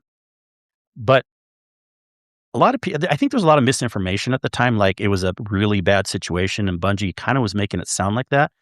But Deej, we all know Deej, and we like him a lot. Yep. Deej even said that he wanted to dispel the ideas that Activision was a prohibitive overlord that limited Bungie's creative control. And instead, he's just said that both companies amicably split due to different ideas of where Destiny franchise should head. Very rare. Yeah. Today. Now, I think this is actually the original small downfall. I kind of wish Bungie had stayed with Activision because they had extra studios that were helping them out. They had all these resources and money from Activision, yet they still owned the rights. I remember at the time, everyone's like, this is so awesome. Bungie's not going to have a publisher anymore. Like, are we sure this is awesome? It means they're going to be smaller. They're going to have less resources. Are we sure? So I kind of wonder where we'd be today if, Destiny was still a game like Diablo or whatever underneath, all that stuff. But anyways, some more interesting information. Jones has always been known to be more of a recluse, like you said. Like, he's a creative. He's just a programmer. Think of it that way. He a lot of these people that start companies, tech companies, they can't really run companies well. They'll have someone else as a CEO. Yeah. I mean, after Destiny 1, he had roles such as chief creative officer, even eventually chief vision officer was the most recent one. Yeah. but as a co-creator of the company and not wanting to run things, he was never CEO or president. Now, one of the reasons why I decided to talk about this today in the history of Bungie and Jason Jones is it was publicly listed that he was also let go with the latest round of firings. Yep. Now, right now, no one really knows the full story, but again, with the history of everything, he really just held an emeritus type position in the background. He was already very wealthy due to the whole history of how Bungie made money from the various sellings and stock. Of course, most recently, the Sony one. He made out from that one too, Sure. hugely. It didn't seem like he cared about money. Yeah. Seems that well, way. I mean, he didn't need to, even if he did. Yeah, true. You know, I bet he has even more money than Pete Parsons. It's just that we just hear about that, you know. Yeah. But he was still getting a salary on the books until recently. And he was still behind the scenes until recently, giving ideas. And guess what? Working on incubation projects, which Sony cut to the curb. Wow. Well, one other thing I read on Reddit when I was trying to do more research is that may or may not be true, but I think it could be true, is that a still current employee right now at Bungie wrote on Reddit that he supposedly voluntarily gave up his salary and stepped down, also supposedly like what Justin Truman did recently. So this may be the end of the story with Bungie and one of the original people that started it, but it may not. Only time will tell. The thing is, here's what I perceive happening. All these big layoffs of the Destiny team and stuff. He probably looked around and said, there's nobody left. There's nobody here I recognize anymore. And he probably just says, well, I don't need to be here. There's no reason for me to be here. And maybe that's why he just decided to leave. I mean, we know Noseworthy and Luke Smith left because they were working on something brand new for Bungie and it was canceled. Yeah. When Sony bought it. And I think with this latest cancellation of any other incubation project, he has plenty of money. He could even start his own studio if he wanted, you know, and sure. There's rumors that a lot of these people that got fired. That was the question I was going to ask you. I'm so curious if we hear these names in the future with a new game coming out that just blows everybody away, you know? I hope so. I hope it's not the end of their story. I know they're rich as heck. They could probably just retire for the rest of their life, but you know they have that urge to want to make something fun again to play. Maybe they're burnt out. Maybe they just need some time off, and then maybe they'll come back in the future. We'll hear those names again. But thanks, man. I appreciate you digging into that. That was a lot of information, man. I know it didn't take. It took some time to research all that out. I appreciate that. Yeah, I've never really known much about Jason Jones other than what he was one of the original members of the studio. But with him leaving, it was kind of apropos that we kind of talked about him tonight. And I was always intrigued with the early days of Bungie because, again, even though I was never in the middle period with Halo, I was with Bungie at the beginning and I was with Bungie now. And I find it a very interesting company that went from two guys out of a garage, kind of like this Apple story, to being bought by Microsoft and basically helping Microsoft start Xbox Studios, and then all the way to then going independent again, and then going back to Activision and then independent, and then Sony. It's such an interesting roller coaster of a story with Bungie. Do you know the exact year that they bought themselves out from Activision? Was it 2019? Yes, the 2007 that I said. 2007. Well, let me make sure it was 2007 because that was the 7 number. Let me see here. 7. I have it in my notes. I read it. 2000. Okay. Let me go back to that. 2017, maybe. 2007 is when they split off. 2007? Yes. Because Destiny didn't come out until 2014. Yes. Yeah. Wow. They had a lot of time in between where they were still working. Okay, the 2007 means they weren't owned by Microsoft. They still made Halo games for a few years. I see. And then they had the period of time between basically 2010 and 2014 while they were working on a game that was the first iteration of Destiny, but then they changed the last minute to actual Destiny. Gotcha. Okay. Wow. Crazy history, man. And with him leaving, I kind of feel that was the kind of like the nail in the coffin when it comes to this studio, but time will tell. We'll see how much rope Sony gives for the Marathon crew right now, which is all that's left, you know? And they even took some cuts from the Marathon developer side too. Probably people they didn't need anymore since they already made the game, but there's nothing else to develop. So why have employees around to sit around and do nothing? Because I've heard the last days before the employees were just kind of sitting around doing nothing, wondering what was going to happen. They had nothing to work on, you know? We also hope that we'll get one last patch and one last TWID. So. Yeah. it still sounds like we are, because DMG has even said a few things like there will be. He hasn't double confirmed that will be another TWID, but he has double confirmed that there will be one more patch, but we don't know when. It could be next week. It could be a month from now or more, because part of the problem is the patch was, and I think I mentioned this a little bit last week, the patch was almost ready, but the carpet was pulled out right the next day before, which was a Thursday or Friday, last week when we were talking about this. And the patch was supposed to be the Tuesday after that. But now, if anything, they might have to have contractors finish it or someone else on the Marathon side in between. We don't really know, but supposedly they do still want to get the patch out. Nice. All right. I hope so, because, well, we'll talk about it in our catch-up segment. But thanks, Kingsley. Good topic, man. I appreciate you putting the time in on that. I know it's hard to come up with topics every week, and that took some effort, man. I appreciate that. It was a good story. Mm-hmm. Good story. All right. No. We have one more topic left, and I'll be doing that right after this. Hey, this is Beryl Barley, and you're listening to Guardian Down Roundtable. All right, for the last topic of the night, we've all heard the news that GTA 6 is finally coming, November 19th, 2026. I have actually played GTA in the past. I played San Andreas back in 2004 on my PS2, I think it was. It was fun running over pedestrians, but, robbing cars and beating people up, pulling them out of their cars and going into nightclubs and dancing around and acting like a fool and stuff. But it just got boring after a while. I didn't really know what else to do in the game. And the cop chases were fun, when you got the 1 siren and you got the 2 siren. And if you got the 4 sirens, that meant the cops were going to do whatever they had to do to stop you, which meant even shoot you on sight or whatever. I mean, it got real exciting, when I played back then. I did end up, from peer pressure from my friends at my gaming group at the time, I did pick up GTA 5. I think it was 2013. I think it was right before Destiny years.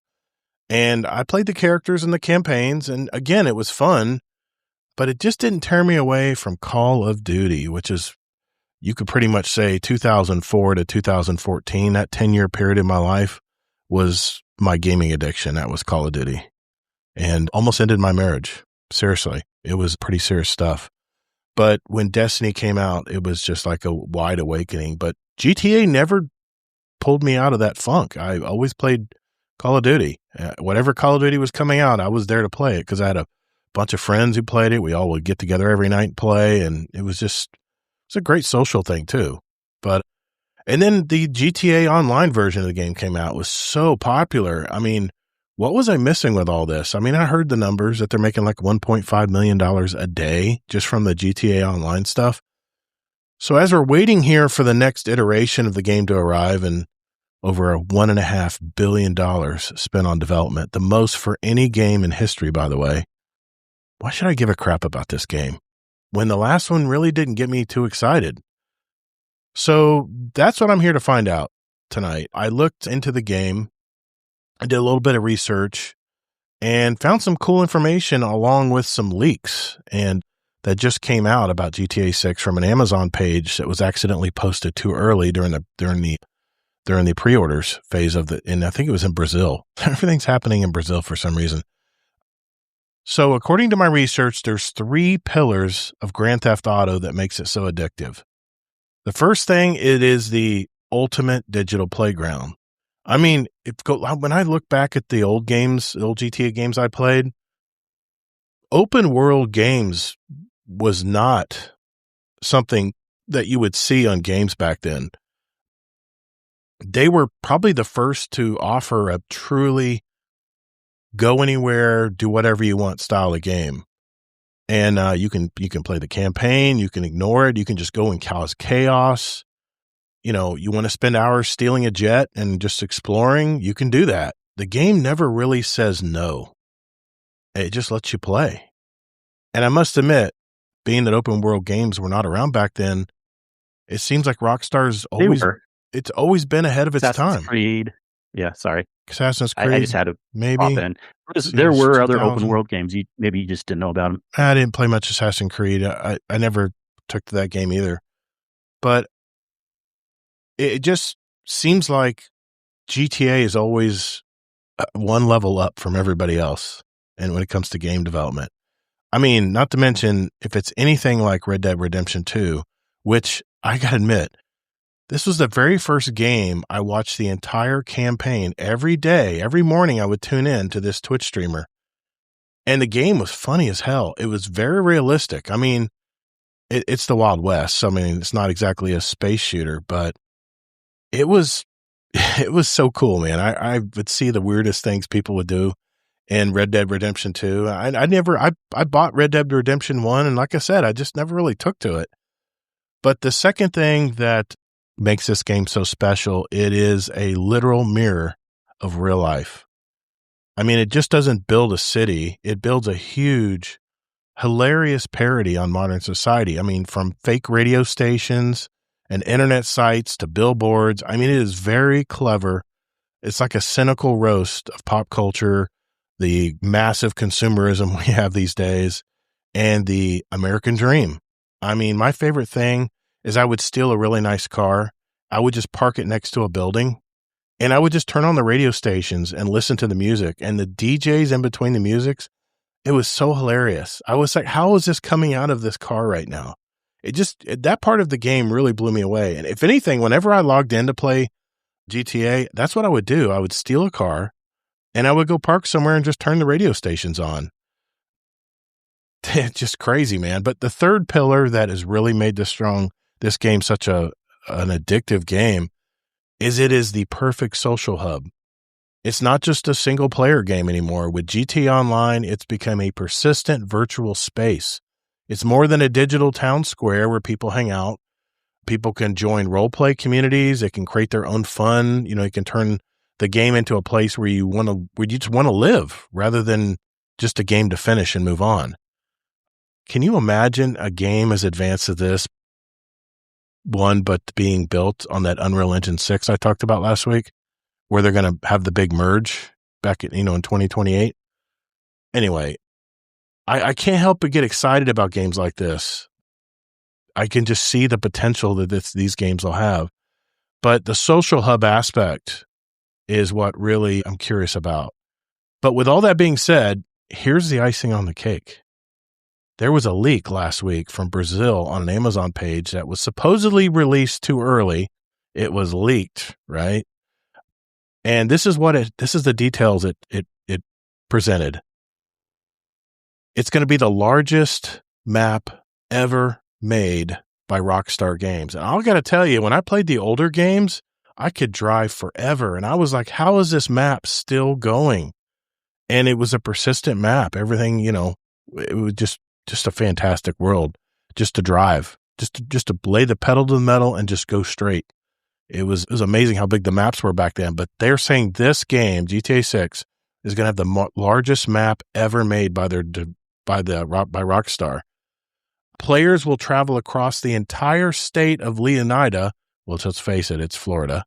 They're going to explore either neon-lit Vice City streets, crowded beaches, deep swamps, suburban layouts, and small rural towns. And I got to tell you, that is Florida.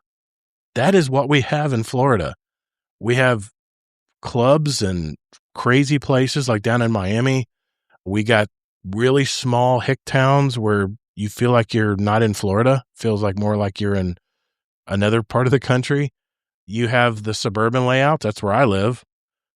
Deep swamps, crowded beaches. I mean, it's everything that Florida is. And I got to admit, that's pretty damn realistic if that's what they're bringing. But another thing they're going to have this dynamic climate, which features like extreme storms and shifting times of day mechanics that directly alter your car handling physics in all kinds of ways to play the game generally.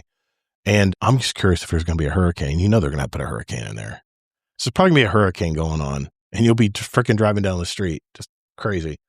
They're going to have expanded environmental activity, more interactivity as well. They're going to feature a wide array of interactive establishments, including functional shops, food hubs, and mini game hubs. The one thing I do remember about playing the older games is you had limited buildings that you could actually go into. All the ones that weren't active were boarded up.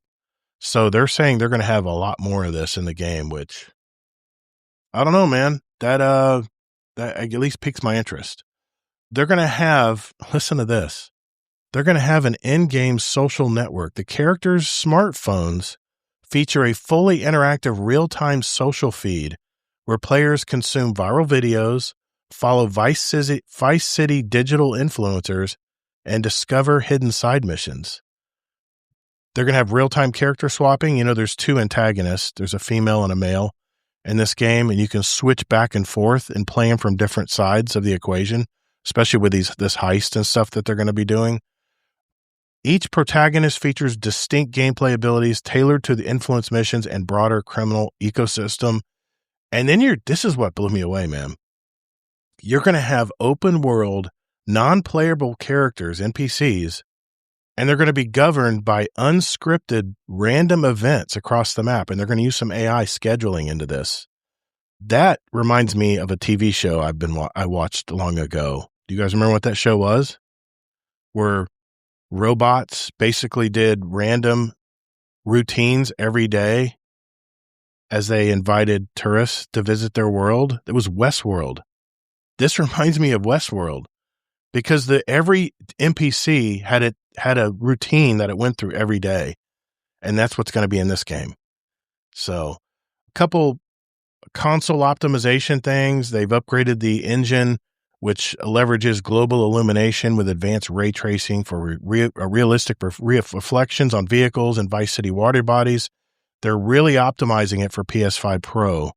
They're talking about native optimization for PS5 Pro hardware, promising sharpened visual resolutions and significantly more stable frame rates. Now I want to go download on my PS5 Pro. I'm ready to go download Cyberpunk now just to see how it looks. But after all of that is why I guess that people are so hyped about this game. But you mentioned to me when we talked about this, Kingsley, that you've never played a GTA game? Yes. And I am interested in, I think it was mostly circumstantial. Also, I think at the time when the last one came out, I was still kind of a more sensitive soul, and I thought that this game seemed gross. You're past. Or whatever. I got it. Yeah. But just various reasons, I think my wife at the time too, probably wouldn't have appreciated it. Who knows? Who knows? Yeah. I'm definitely interested this time, mostly just because of the exploration, open world aspect. Yeah. I considered getting GTA 5, but at this point, I have so many other games that I'm playing. I'm like, I'll just wait and get GTA 6. But there are some concerns I have. I mean, all this sounds good. And a lot of these things we have had in other games, like Assassin's Creed. When you go through Odyssey, you see the whole island of Greece. Like it's a huge, huge open world and what it looked like back then. They do so much research to show what things looked like back then. And I know GTA 6 will be even newer, so even better.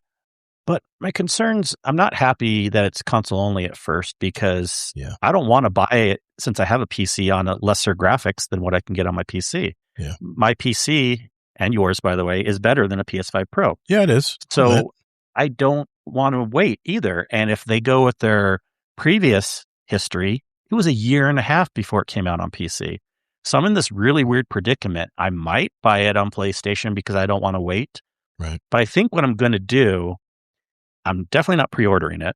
Okay. I'm going to wait to either see if there's no way there's going to be any sales, but I'm going to, if for some reason there is, I would, but there won't be, but for pre-orders, but I'm probably going to wait to see what the early reviews are like. And if it's reviewing really well, and if people like it, then maybe I'll buy it on PlayStation on day 1 or day 7 or something like that. But if it's riddled with bugs, and if the early reviews are bad, then I'll be fine waiting, and I'll just get it on PC when it comes out on PC. You know? I'm definitely going to buy it. I'm definitely going to play it, and I'm going to buy probably the $100 version because the way I'm hearing, the way the extra stuff that comes with the $20 more, it's an $80 game base. There's a certain store you can go in and buy cosmetics and stuff with game money, not real money. And you only have access to that. You can only open the door if you have the upgraded version. So I'm like, screw it, $20 more. Why not? And it's basically what you would get as cosmetics anyway. So don't think just because you can't get into that store. True.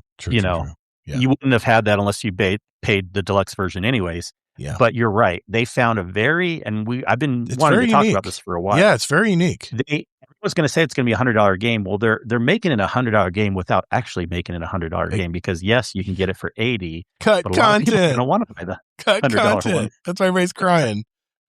But it's not really. Okay, I heard there might be one side quest also, but Yeah. the main part is these are just cosmetics. Yeah. And yes, you can't go into the store unless you buy it, but they were just going to be cosmetics anyways that you would have to pay the extra $20 for. Now, if I spend $100 and I go in this store and it's just like lackluster clothes and stuff, It might be, that's the thing. It might be. Yeah. That's the gamble, right? Yeah. And Yep. what I could do is buy the $80 version and then go see what others are saying, about this. Hey, Base Window, how you doing, man? So, I'll have to just see, but I'm always one to try the newest and latest game, even if I don't stick with it, because I'm always looking for that next better game. I always want to see where the technology goes. I want to see how big is this map? Let's push the limits of it. How far can I really go in this Leonida, which is basically the state of Florida? So, and if they shape it like Florida, I'm going to freak out, dude, because I know every ounce of Florida. I'm a native. I've lived here all my life, man. I'm one of those rare natives that live in Florida. I was born and raised in Florida. But hopefully you play this game more than an hour or two. Like you do most games, I will. Because it's not fair for all your other games. It's just the way AI has been integrated in pop culture these days is so much different. Not to mention it took 12 years to make this game, man. If anything, just my curiosity alone will be enough to persuade me to buy it. But you think it'll be buggy? Because Cyberpunk and all these other games, I don't know. Being that it's made for a very narrow platforms, maybe not as much. It might be more optimized than you think because... Well, if you remember, Cyberpunk performed worse on consoles than it did on PC when it was having all the bugs. It actually did better on PC. But they don't have to make this game for PC right away. They'll optimize it later. So maybe that'll make a difference. It's just not less thing they have to worry about. Yeah. I don't know. Hard to say. Yeah. I mean, if anything, I want to try this game just to see how accurate it is about Florida. I want to see if they did their research. Then it sounds like. I just want to see if they did their research, But or will you wait till a week before and see what the early reviews are like? I don't know yet. I have not pre-ordered it. But you did pre-order it. I have not. I've not pre-ordered it yet. Okay. I have not. I challenge you to wait till a week before, because that's still a pre-order. Yeah. And then see what the early reviews. We have yet to see any gameplay from this game yet. Do you know that? It's just an interesting case study. I'm not saying the game's going to be bad, but you might not regret waiting in case the early reviews is it is bug ridden, you should wait. And then if you didn't pre-order, then you're all the better off. Although sometimes you can cancel pre-orders, right? Yeah. If you don't put so many, I think Steam gives you so many hours. I don't know how it works with PlayStation, but I saw one video, and this was actually produced a while ago. This guy said why he thinks GTA 6 will suck. And the reason he stated is that he thinks that the writers for this game are going to be more, I don't want to say woke, but maybe too PC, and that these characters are going to be very neutered, not very, what's the word, flagrant or very, charismatic, that they might be straight, very straight-laced characters. I don't know. I can't imagine them doing that for this game, but maybe, hopefully something will come out. I'm sure they have promotion lined up ready to go once we get closer to November, but holy crap, this game's going to make so much damn money. It's just insane, man. But we'll see. We'll see how it goes. Anyway, I just wanted to mention that tonight too, but hey, let's jump in and catch up and see what's going on in our lives this week right after this.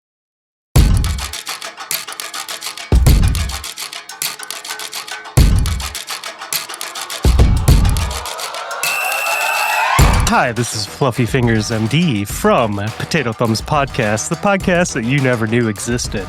I am here to tell you that you are listening to Guardian Down, the squarest coffee table around.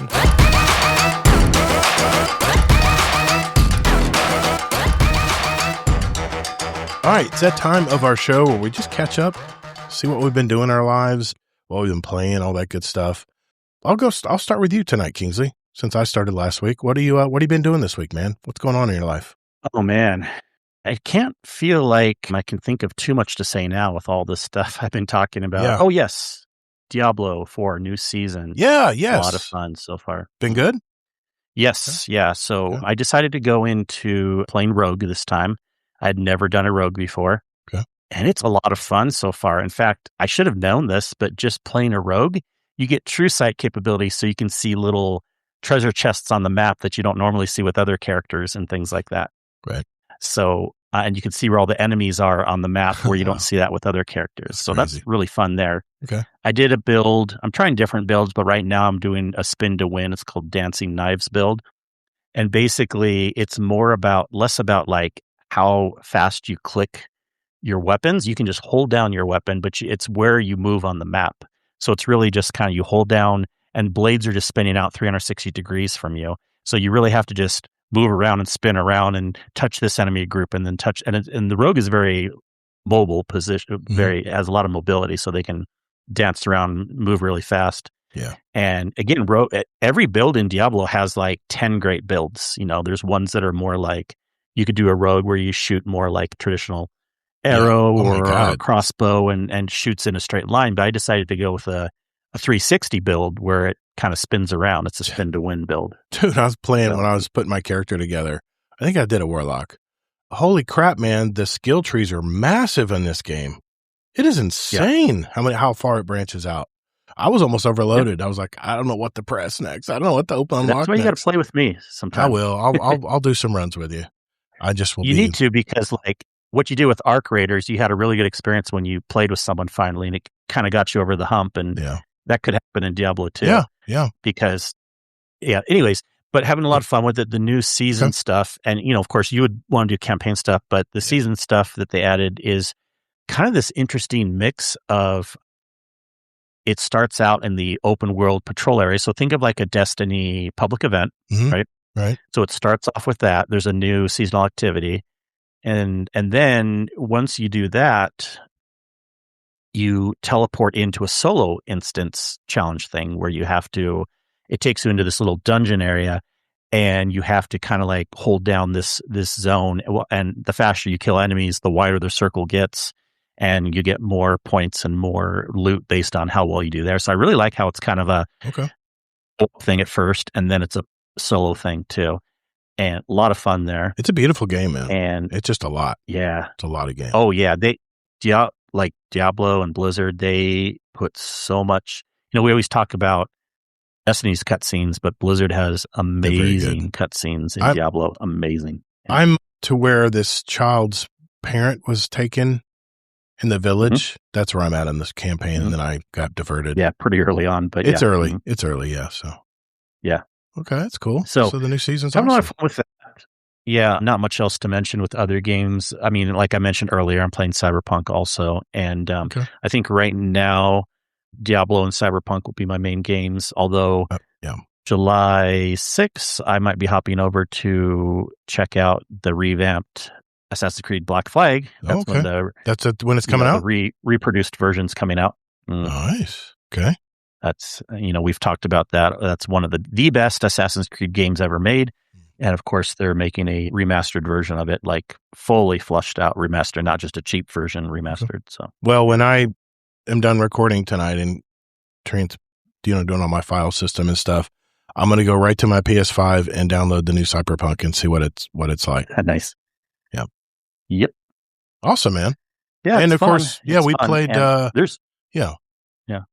that's it for me, basically. I mean, no, we played, let's see, this last weekend. What did we do? Oh yeah, we did a Last Wish raid because Sen wanted to get the catalyst for the 1,000 Voices at the end. Yes.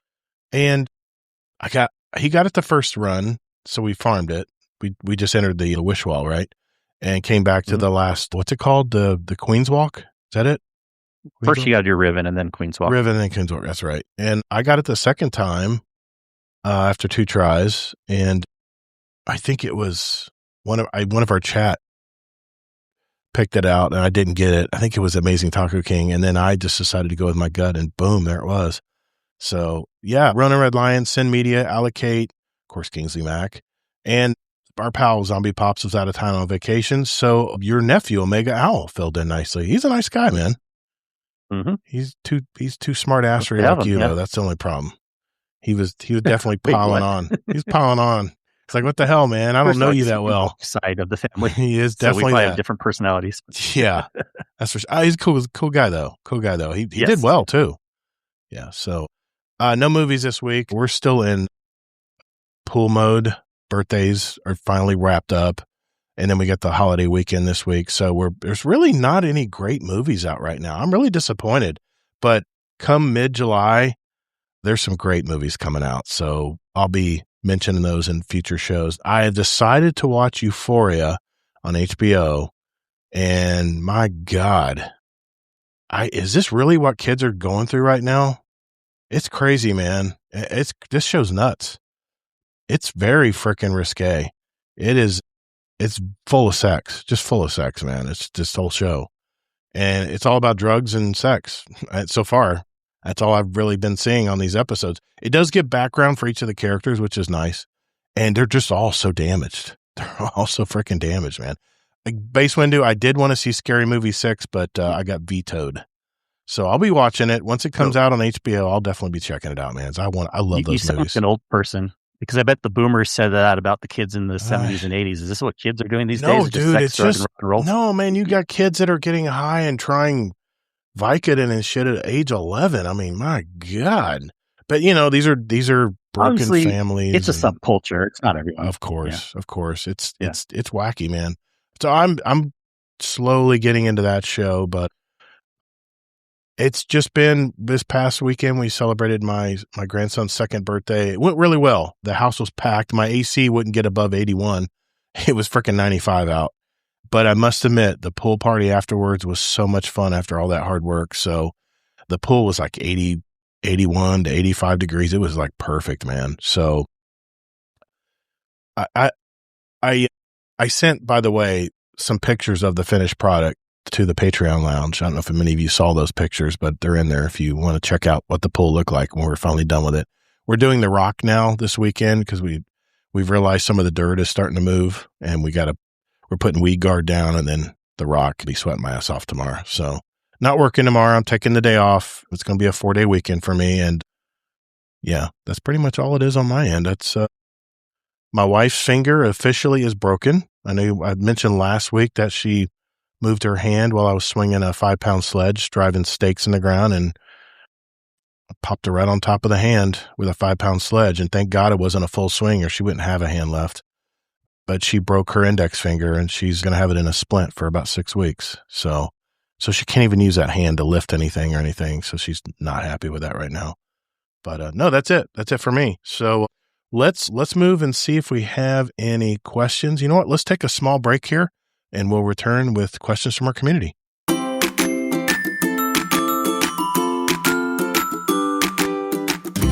Hey, Gator. If I was to send a question for the show, where would I need to go? Wow, great question, Native. Can't believe you thought of that. You can send us a question for the show in our Discord at discord.gg/Guardian Downcast and enter it in our podcast questions channel. Or they can email us at guardiandowncast@gmail.com, or what I really like are those voicemails. So just go to guardiandowncast.com, that's our website, and hit that send voicemail button at the very top or the very right side of the page. Believe me, you can't miss it. Wow, Gator, there are so many awesome ways to send questions to the show. Thanks, Native. It's that easy. So what are you waiting for? If you have a question for the show or just want to make a comment about a past segment, send it our way, and we might read it out or play it live on the show. All the links are down in the episode notes down below. And later, Guardians. All right, bro. Is that it? Because I'm done. I'm about to be out of here. Yeah, okay. I'll Venmo you later.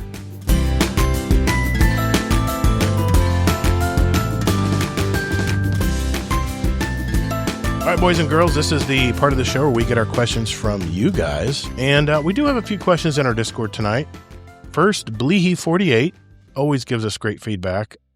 He said, did getting good get to be too much of a slog? When Destiny launched, Bungie brilliantly came up with an explanation of how players could die and respawn. You were already dead, having been reanimated on the cold Cosmodrome battlefield by your ghost using the power granted by the Traveler. This is what we know. Of course, to make certain activities more challenging, they introduced respawning restricted areas where you had to rely on your fire team to revive you. Then came the added delays before respawn countdown could even begin. After that, someone at Bungie apparently came up with the idea of having things constantly exploding in your face because that is really annoying. Next, we got a shared fire team revive limit tokens. Yeah, I'm with you on that one. What a great way to make matchmaking utterly infuriating. It's why I don't do matchmaking. Now I know there are plenty of players who want the game to be super challenging, requiring Guardians to, quote, get good. But is it just possible to make things so hard that people simply stop playing? After all, we are ultimately supposed to be doing this for fun. All right, Kingsley, I'll let you get a crack at this first. What do you think of that comment, man?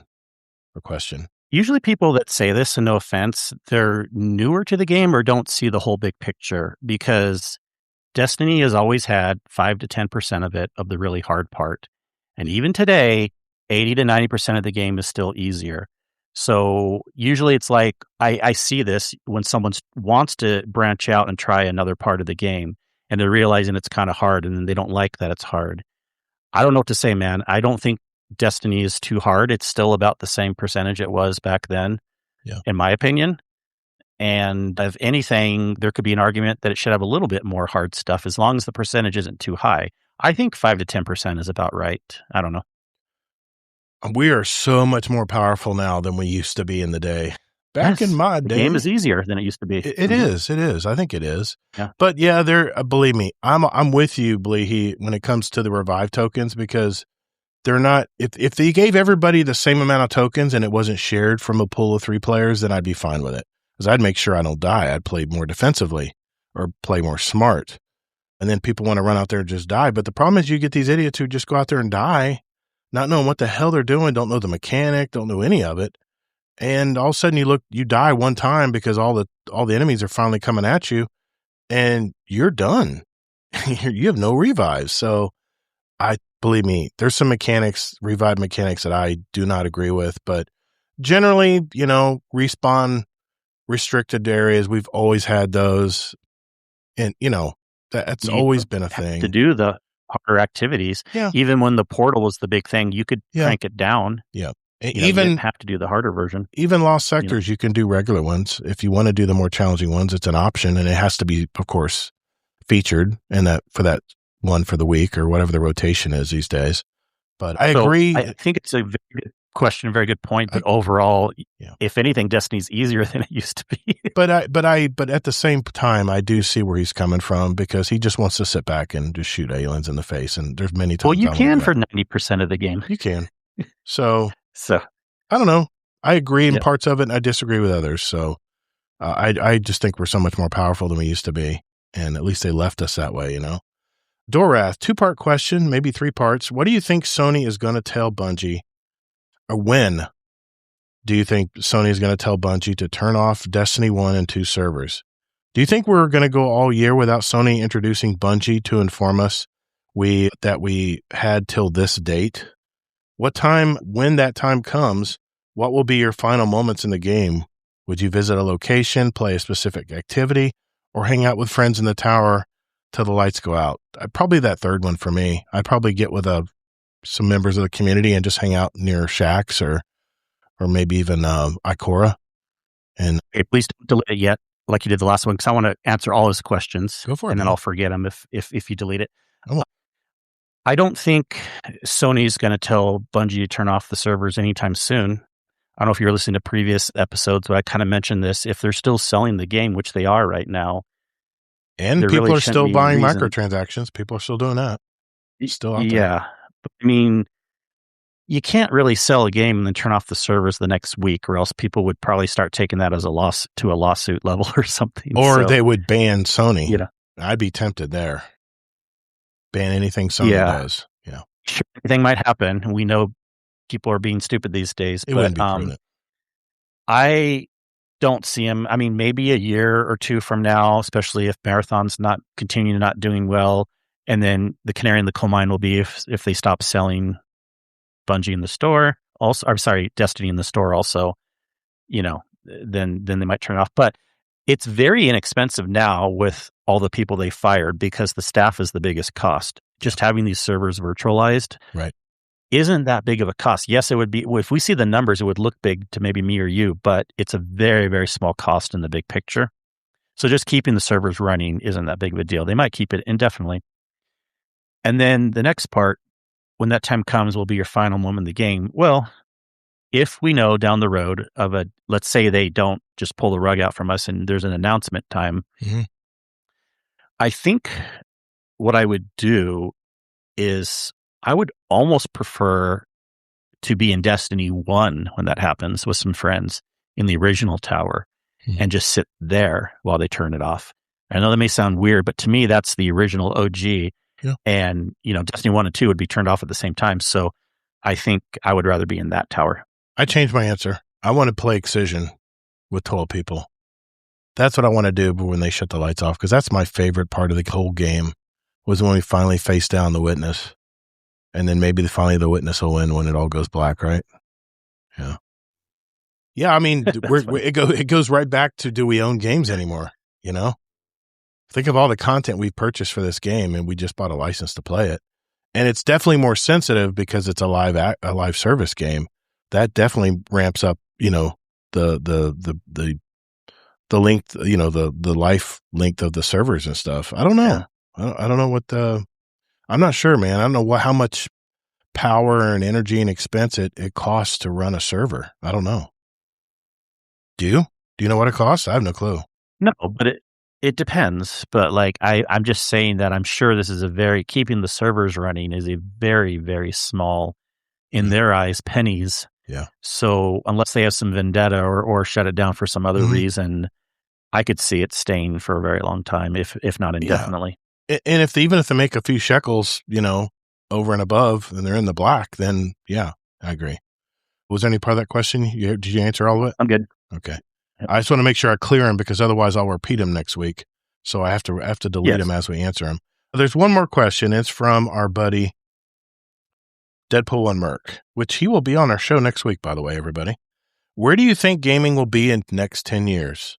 What's one popular gaming opinion you completely disagree with? Well, but where's the list, Kingsley, of all the stuff, all of my hot takes that you've been like, no, I don't think so. Or no.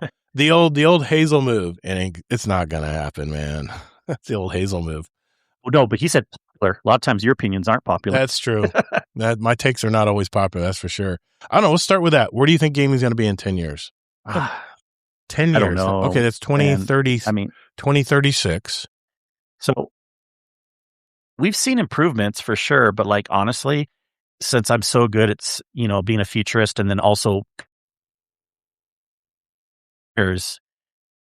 it's been good improvements, but maybe not as much as you would think. So another 10 years from now, I'm a little skeptical it will be anything super amazing. And I know we have all the AI stuff, but I think that there will be some downturns in that industry.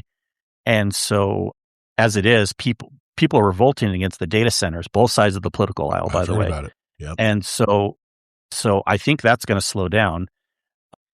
So I don't really know. I'm kind of, used to talk about VR all the time, but I still don't think that's going to be big in 10 years. No, VR's popular implants. No, VR's taken a back seat. Even Meta has dissolved, has given up. I never thought he would. I just hope we're in a spot where we still have a lot of games, because I think we're going to have a downturn for a few years, but then hopefully it'll get better in 3, 4, 5 years from now. Popular opinion, gaming opinion you completely disagree with? Well, I guess I could just go with the thing. I don't know if it's gaming so much, but again, supposedly the word on the street, a majority of people are pissed that the discs are going away for PlayStation. I'm kind of I'm okay with it. So there you go. That's my difference. Yeah. Who here is using a disc to play a game still? I don't think there's many people. I don't think, is there? Well, I think they want to resell it. So I guess. But even then, there's the DRM problem. I mean, when you buy a game, you can resell the discs. You can resell on DRM. Okay, as long as you have an account, I guess. As long as you have a console and stuff. The DRM is on the disc, so if you won't be able to play it anymore if you sold it to someone else, but then the new person will. I got you. And then you can charge them some money, by selling it to them. Yeah.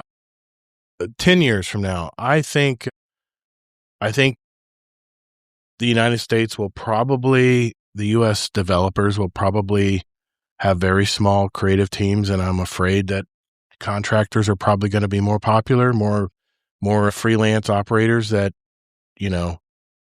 fill stuff in. But I think if anything that I've heard, and I talked about ad nauseum last week about Unreal Engine 5.8 and 6, they're making it so much easier to make games. So maybe I think turnaround on games will be half the time it takes right now.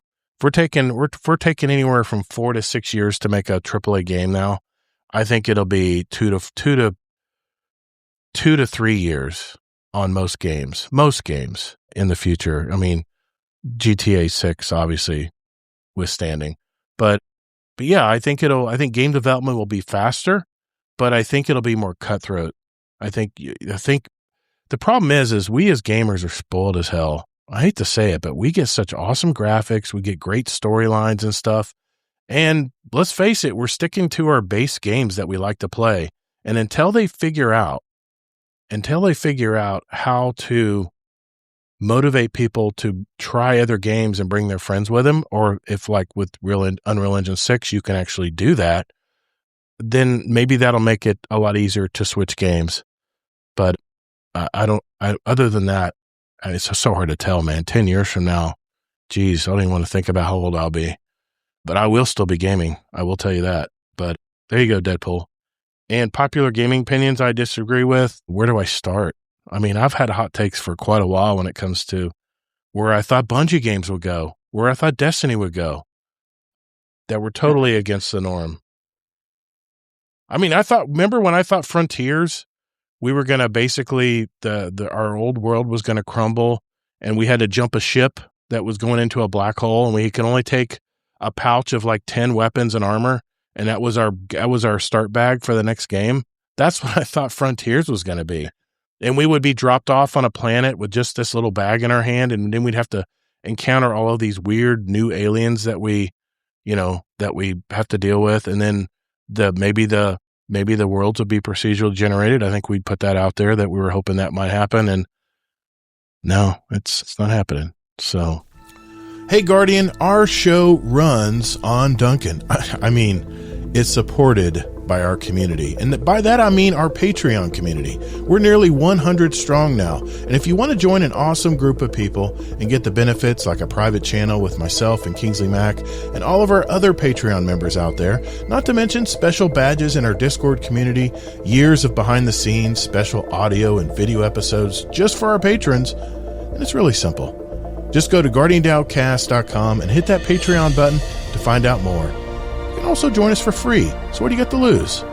If you've received any value from the show today, keep those corporate sponsors out of our podcast by simply joining our awesome community at patreon.com/support Guardian Downcast. Later, Guardians. Hey, Future Gator here. Thank you all for listening to the show this week and every week.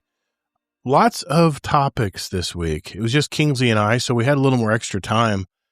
Boy, lots to talk about. We talked about how Cyberpunk is having a reemergence, I guess you could say, in the gaming sphere, which, by the way, I'm downloading it right now on my PS5 Pro. I want to see how good this game has changed since it was first released several years ago.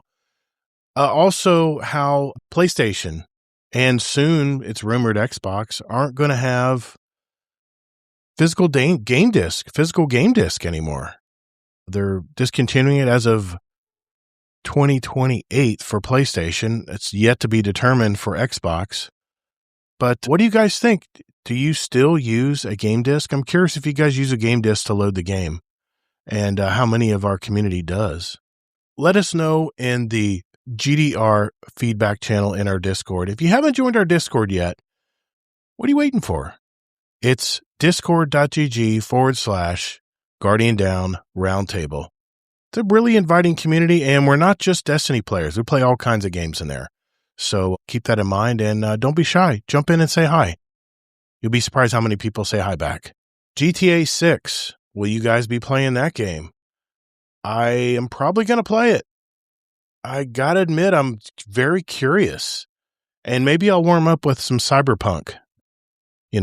Speaking of large cities and futuristic stuff, maybe if I'm having fun doing that, maybe that'll even convince me to play GTA 6. We also talked about the history of the Bungie studio itself, and more importantly, Jason Jones, who, man, I did not know he was one of two of the original OG members of Bungie. And man, how things have changed in that studio.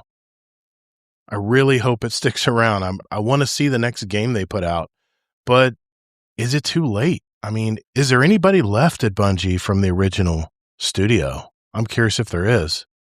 If there's anyone who works at this studio right now who listens to this podcast, we're rooting for you guys. We really are.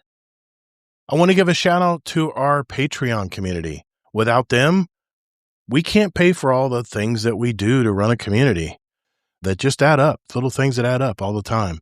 Especially our Dungeon Champion patron, Deadpool1 Merc, our Raid Boss patrons, Amazing Taco King, Jealous Gaming, and Frostbite. So for whatever game you're into these days, be sure to take breaks, hydrate, and touch grass. Chubby Wizard, community member for over 7 years, and a $5 Gatorade patron for 53 months. Thank you, sir. The path to victory is long, but there's always hope. Fight! Thank you all so very much for listening, and whether in life or in your game, hey, get your reps in. And later, Guardian.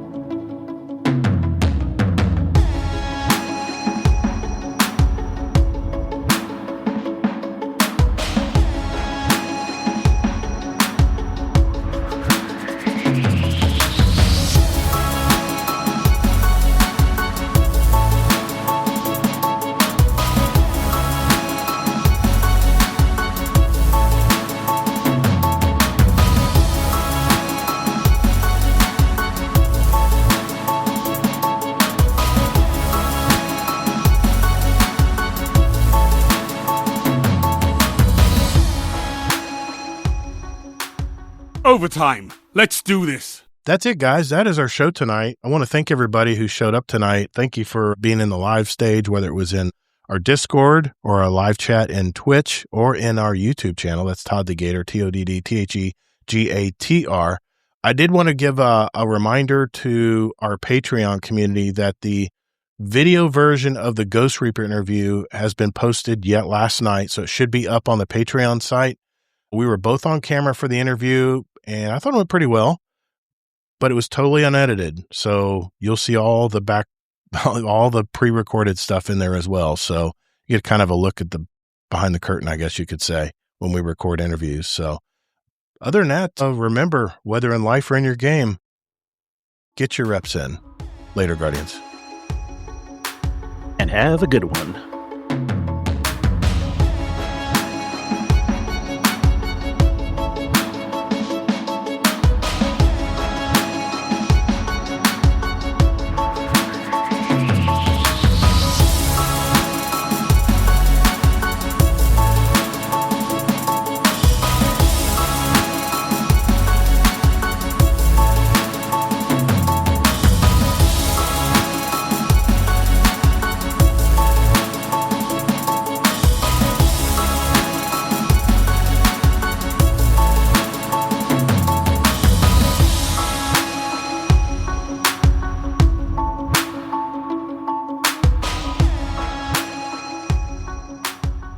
Another week, boys, and another twab.